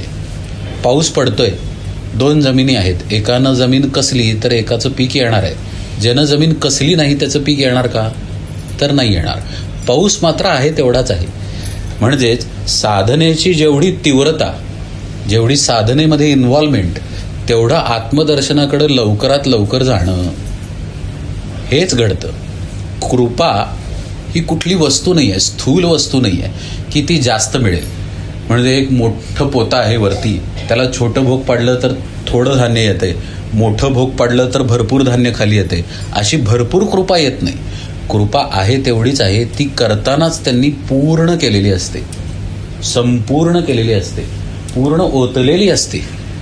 साधन जितकं जितकं कसलं जाईल ना तितकं तितकं देहभावाचं विलिनीकरण होतं.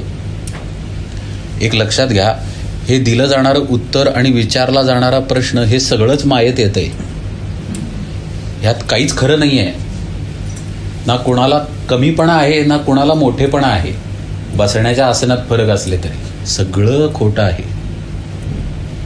आलं का लक्षात? या खोट्याला खरेपणा आलेला आहे तो आपल्या देहभावामुळं आलेला आहे. आपल्या देहभावामुळंच साधन करत आहे याची जाणीव असते, कमी करत आहे याची जाणीव असते, उत्तम घडते याची जाणीव असते किंवा कमी घडते याची जाणीव असते. हा देहभावच खटकतो परमार्थामध्ये. तो देहभाव जितका लयाला जातो तितकाच अर्थ असा आहे की साधन कसलं गेलं. ते क्वांटिटीवर अवलंबून नसून क्वालिटीवर अवलंबून आहे.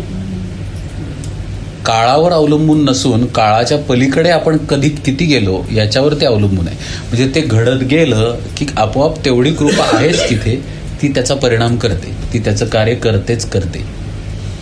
म्हणजे आणखी तीव्रता केली उपासनेची तर आणखी गुरुकृपा मिळेल असं नाही आहे, मिळालेलीच आहे.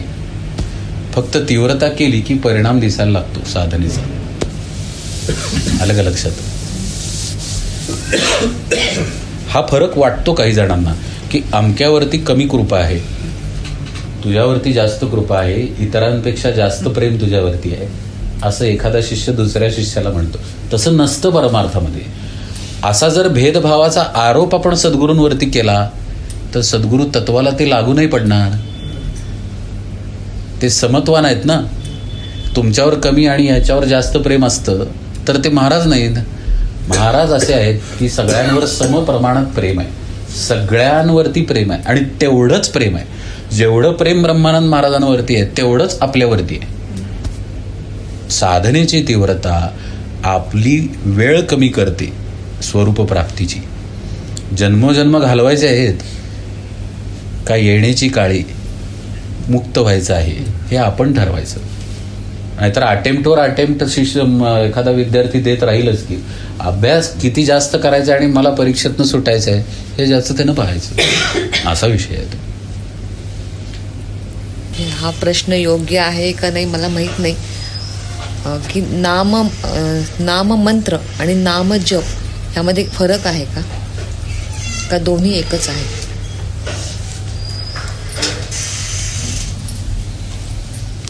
नाम मंत्र म्हणजे नाम आहे ते, आलं का लक्षात?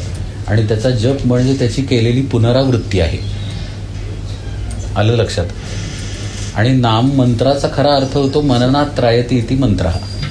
म्हणजे जे मननामध्ये बसतं आणि केलं जातं मननानं त्याला मंत्र म्हणतात. आणि जप म्हणजे त्याचीच पुनरावृत्ती आहे, पण तो आपण जपून करत नाही, तो जपून करायला लागतो. म्हणजे उच्चार बदलला की अर्थ बदलतो का? नामाला जपून तो जपावा लागतो तर तो जप. मानस पूजेविषयी थोडंसं बोललं तर बरोबर. भगवंताला आणि त्यातल्या त्यात श्री महाराजांना अत्यंत प्रिय असलेली उपासना आहे मानसपूजा. आपल्या मनाला मारण्याचा एक रामबाण उपाय आहे मानसपूजा. आणि ज्यावेळी आपण साधना करणार आहे त्यावेळी आपल्या आतमध्ये शुद्धता येण्याचा किंवा निर्मळता प्रसन्नता येण्याचा एक रामबाण उपाय आहे मानसपूजा. ही खरं म्हणजे आपल्या मनाच्या भावानं आपल्या मनाप्रमाणे करावी, म्हणूनच त्याला मानसपूजा म्हणतात. काही ठिकाणी मानसपूजेचं शास्त्र सांगितलं जातं पण तितकंसं त्यात तथ्य नाही. मानसपूजेला जर शास्त्र बसवलं तर ती मानसपूजा ठरणार नाही, कारण शास्त्र काळाप्रमाणे बदलतं. शास्त्र बनवणारे कोणीतरी असतात आणि शास्त्राला बरोबर योग्य याच्या बाउंड्रीज असतात. आपलं मन वेगळं, यांचं मन वेगळं, त्यांचं मन वेगळं. एखाद्याला आईस्क्रीम आवडत असेल तर तो पूजेमध्ये आईस्क्रीम देणार. आता पूर्वीच्या काळी लोकांनी धपाटे पाहिले, धपाटे घरी करतही होते लोक. आता किती जण धपाटे घरी करतात? किंवा ज्ञानेश्वर महाराजांच्या पाठीवरती मुक्ताबाईंनी मांडे भाजले, किती जण घरात मांडे करतात? माऊलींच्या काळात एखाद्यानं मांडे दिले असतील मानसपूजेमध्ये, आज तो पिझ्झा देणार मानसपूजेमध्ये. म्हणजे पुढच्या जनरेशनचा एखादा मुलगा, कारण त्यानं पिझ्झाच पाहिलेला असणार, त्यानं मांडा पाहिलेलाच असणार नाही ना. त्याचं तंत्र असं आहे की आपण जे भोगतो हा आपला भोग परमार्थाच्या आड येतो का हो? तुम्हाला काय वाटतंय सांगा बरं. आपला भोग परमार्थाच्या आड येतो का? भोग परमार्थाच्या आड येत नाही, भोगाच्या ठिकाणची आसक्ती आड येते परमार्थाच्या. म्हणून मानसपूजेचं तंत्र आहे त्याचा अर्थ असा की तुम्ही जे भोगता ते तुम्ही भगवंताला अर्पण करा. बघा, आपण श्री महाराजांना चाफ्याची फुलं वाहिली. चाफ्याची फुलं सुंदर आहेत म्हणून श्री महाराजांना वाहिली.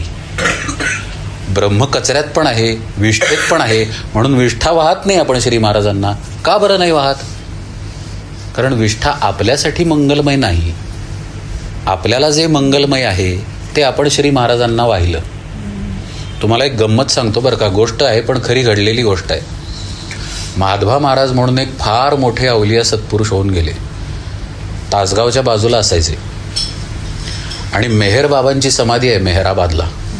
ते मेहर बाबा सद्गुरूंचा शोध करत करत एकदा तासगावमध्ये आलेले होते आणि माधवा महाराजांच्या समोर आले.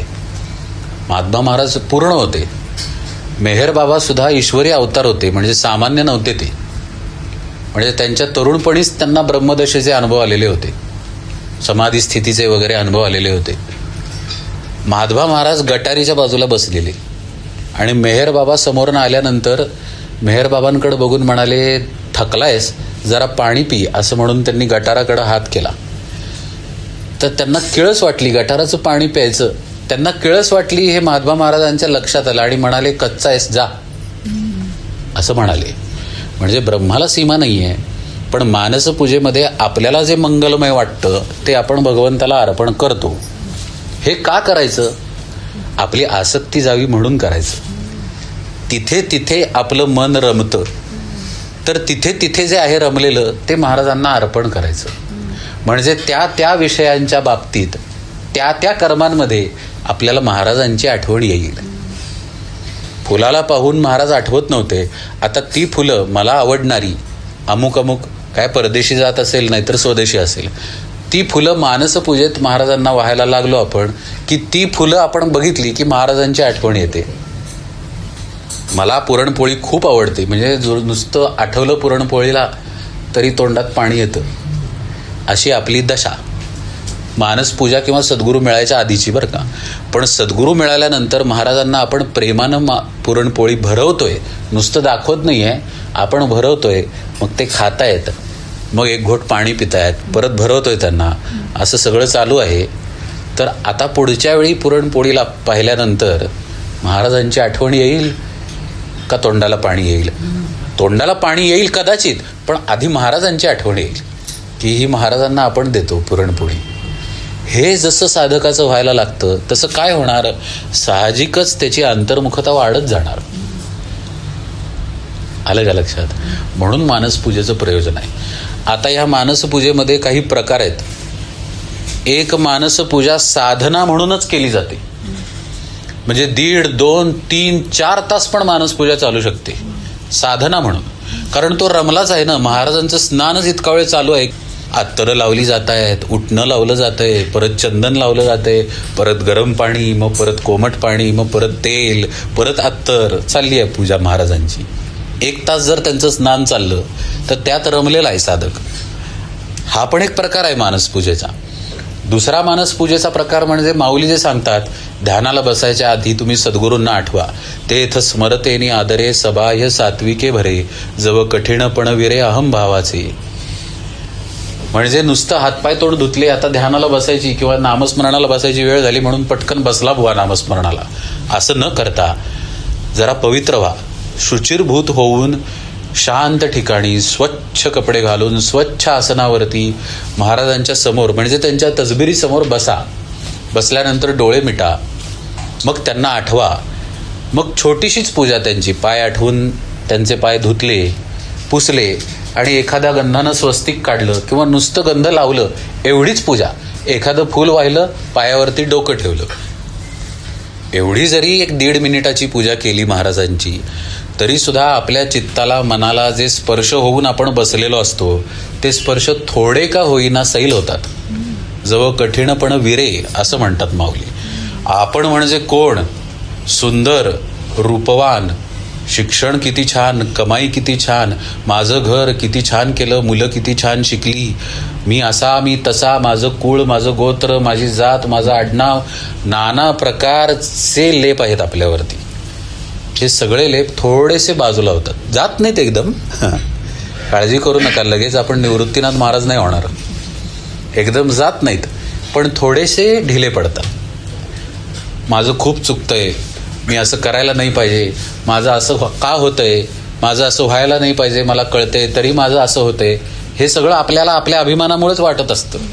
ते सगळं थोडा वेळ बाजूला जातं, कारण तिथे काय राहते, फक्त श्री महाराजांची आठवण राहते, त्यांचं स्वरूप राहतं, त्यांची पूजा राहते. त्याच्यामध्ये एक मांगल्य आहे. मांगल्य फार सुंदर शब्द आहे पहा. म्हणजे मांगल्यात शांतता पण येते, पावित्र्य पण येतं, सगळं येतं. ती पावित्रता, ते मांगल्य या सगळ्या सहित तो आता तयार होतो. तो नवरदेव तयार होत नाही का स्टेजवर जायच्या आधी, अक्षता पडायच्या आधी, तसा साधक तयार होतो या 1.5 मिनिटाच्या मानसपूजेनं. आणि मग त्याला शांतपणे नामात राहायचं आहे किंवा ध्यानात जायचं आहे. त्या ध्यानात आता त्याला मानसपूजा नाही करायची. आता नाही महाराजांना समोर आणायचं, आता नामामध्ये नाही महाराजांना समोर आणायचं, आता फक्त नाम, नामासाठी नाम. पण त्याच्यासाठीची पूर्वपीठिका मानसपूजेनं तयार झाली. ही एक मानसपूजा आहे. साधना म्हणून भरपूर वेळ केली जाणारी एक मानसपूजा आहे. आणि छोट्या छोट्या मानसपूजा पण आहेत. प्रमोशनचं लेटर हातात आलं, महाराजांनीच हे लेटर दिलं, मानसपूजाच आहे ही. पूजनच केलं आपण सद्गुरूंचं त्यावेळी. चांगली बातमी कानावरती आली, महाराजांमुळे आली, मानसपूजा आहे. वाईट बातमी कानावरती आली, महाराजांनीच ही बातमी दिली, मानसपूजाच आहे. तिथं इच्छा नाही म्हणायची, महाराजांनी हे केलेलं आहे म्हणायचं. तत्वज्ञानदृष्ट्या महाराज काही करत नाहीत, कारण महाराज सच्चिदानंद स्थितीमध्ये आहेत, परब्रह्म आहे ते काही करत नाहीत तत्वज्ञानदृष्ट्या. साधकाची, शिष्याची दया आली तर ते दयेनं गोष्टी घडवतील, पण साधकाला महाराज करते आहेत हा भावाचा अभ्यास करावा लागतो. कारण तो परब्रह्माच्या नाकर्त्या दशेमध्ये जाऊ शकत नाही. त्याला त्याचं प्रारब्ध आहे देहाचं, त्याचं कर्म आहे लागलेलं, त्यामुळे ते करत करत त्याला भावाचा अभ्यास करायचा असतो. तर त्या कर्मामध्ये सद्गुरूंना पाहणं, भगवंताला पाहणं, ही ती मानसपूजाच आहे. असे वेगळे वेगळे पदर आहेत. सावतोबा म्हणून एक संत होऊन गेले बरं का. ते मिलिटरीत होते पण संत होते. माहिती आहेत का तुम्हाला ऐकून? त्या सावतोबांच्या चरित्रात एक गोष्ट आहे की त्यांची मानसपूजेची एक वेळ होती, 12 का 12:30 होती, आणि त्यांना कढी खूप आवडायची. तर ते मानसपूजेमध्ये सद्गुरूंना रोज कढी द्यायचे. केळ्याचे काप वगैरे करून सुगंधी कढी अशी ते अर्पण करायचे सद्गुरूंना. आणि त्यांची मानसपूजेची वेळ ते चुकवायचे नाहीत. अशीच 12:30ची वेळ होती, पण ते सैन्यात असल्यामुळं घोड्यावरती होते आणि ते डोळे मिटून मानसपूजा करत होते त्यांच्या वेळेला. त्यांच्याबरोबर जो काम करणारा दुसरा सैनिक होता, त्याला काही माहिती नाही. त्यांनी काय रे काय म्हणतोस म्हणून पाठीवरती हात मारला सावतोबांच्या. आणि हात मारल्यानंतर ते दचकले आणि त्यांनी डोळे उघडले. पण त्यांनी डोळे उघडल्या कढीचा वास पसरला आणि कुठून वास आलाय कळलं नाही. तर ते म्हणाले, अरे महाराजांना कढी देत होतो, तुझा हात लागला, धक्का लागला, कढी पडली म्हणाले. इतकं सामर्थ्य येऊ शकतं मानसपूजेमध्ये. जसं ब्रह्मानंद महाराजांनी वाहिलेलं फूल खरोखरच महाराजांच्या पायाशी असायचं. म्हणून मानसपूजा ही साधना म्हणून स्वतंत्र तर आहेच, पण ध्यानाच्या आधी पण करता येते आणि आपल्या प्रत्येक कर्मातही करता येते. समर्पण भाव येत नाही तोपर्यंत सद्गुरू कसा निवडावा? का सद्गुरू आपल्याला निवडतात आणि सद्गुरू निवडत नाहीत तोपर्यंत वाट बघून नाम घेत राहावं का? असं आत्ताच्या काळामध्ये ही गोष्ट दोन्ही बाजूनी घडते. सद्गुरूंकडे कधी कधी जावं लागतं, तर कधी कधी सद्गुरू आपल्याला निवडतात. पण दोन्हीही बाबतीत आपल्या हातात एकच पर्याय आहे, आणि तो म्हणजे आपल्या नामाच्या, आपल्या अनुसंधानाच्या अभ्यासात राहून आपली तळमळ वाढवणं. जितकी तळमळ वाढेल तितकी सद्गुरू प्राप्ती झाल्यानंतर आपला मार्गही सुकर होईल. म्हणजे सद्गुरू प्राप्ती झाल्यानंतर साधन न करणारे लोक आहेत, असं तरी होऊ नये म्हणून तळमळीचाच अभ्यास जास्त करावा. सद्गुरू प्राप्ती वेळ आल्यानंतर होतेच होते. अनुग्रह घेऊनही नंतर मग केलं नाही तर ते जास्त वाईट आहे. हो ना, हो ना. म्हणून ह्या कुठल्याच विचारात, म्हणजे अनुग्रह घेतल्यानंतर आपल्याच्यानं झालं नाही तर, नीट आपण केलं नाही तर, हे कोणतेही विचार न करता आपण आपली तळमळ वाढवण्याचा अभ्यास करावा. आणि श्री महाराजांची प्रवचनं किंवा सद्गुरू आपण ज्यांना मानतो त्यांचा उपदेश श्रवण करणं, यातून आपली तळमळ वाढेल. आपल्या नामाचा अभ्यास आपण वाढवावा की आपोआप सद्गुरू भेट होते. आपोआप होते म्हणजे आकाशातनं तो खाली येत नाही. आपोआप होते याचा अर्थ असा की तुम्हाला त्या ठिकाणी गेल्यानंतर तसा संकेतच मिळतो आतून की हेच ते स्थान आहे, हेच ते पाय आहेत जिथं मला डोकं टेकायचं आहे. तिथं शंकांचं समाधान व्हायला लागतं, तिथं विनाकारण आनंद मिळायला लागतो, तिथलं स्मरण झालं तरी आनंदाची अनुभूती यायला लागते. अशा काही गोष्टी घडतात. तिथं आपल्याला कळतं की हे सद्गुरूंचं ठिकाण आहे. आणखी दुसरी गोष्ट म्हणजे सद्गुरूंचं जे ठिकाण आहे तिथं आजार बरे करणे, गंडे दोरे, अंगारे धुपारे असले प्रकार असत नाहीत. तिथं पैशाचे व्यवहार असत नाहीत. या गोष्टी लक्षात ठेवाव्यात. त्यामुळं आपली फसवणूक होणार नाही. सद्गुरूंच्या ठिकाणी आत्मा काय आहे आणि आपण कसे खोटे देहबुद्धीत अडकून पडलेलो आहोत याबद्दलचंच तत्त्वज्ञान सांगितलं जातं, विवेचन केलं जातं, निरूपण केलं जातं. भक्ती, ज्ञान, श्रद्धा, आस्था याबद्दलचं विवेचन केलं जातं. तिथे सद्गुरूंचं ठिकाण असतं. कळलं का तुम्हाला? आणि अशा ठिकाणी गेल्यानंतर आतून समाधानाची आपल्याला अनुभूती यायला लागली की ते निश्चित समजावं की हे सद्गुरूंचं स्थान आहे. तरीसुद्धा अनुग्रहाची घाई करू नये. ते काय सांगतायत ते नीट समजून घ्यावं. आपल्याला काय पटतंय का नाही हे पण जरा तपासावं. भावनेचा भर नावाची एक गोष्ट असते परमार्थामध्ये. मग त्यातून आरंभशूरता येते. तसं होणार नाही ना हे पाहावं. या सगळ्या बाबतीतच आपलं नामस्मरण आणि तिथं वाढवलेली आपली तळमळ हीच आपल्याला मदत करते. तर ती तळमळ वाढवत राहावी. झालं? थांबूया आपण. जानकी जीवन स्मरण जय जय राम.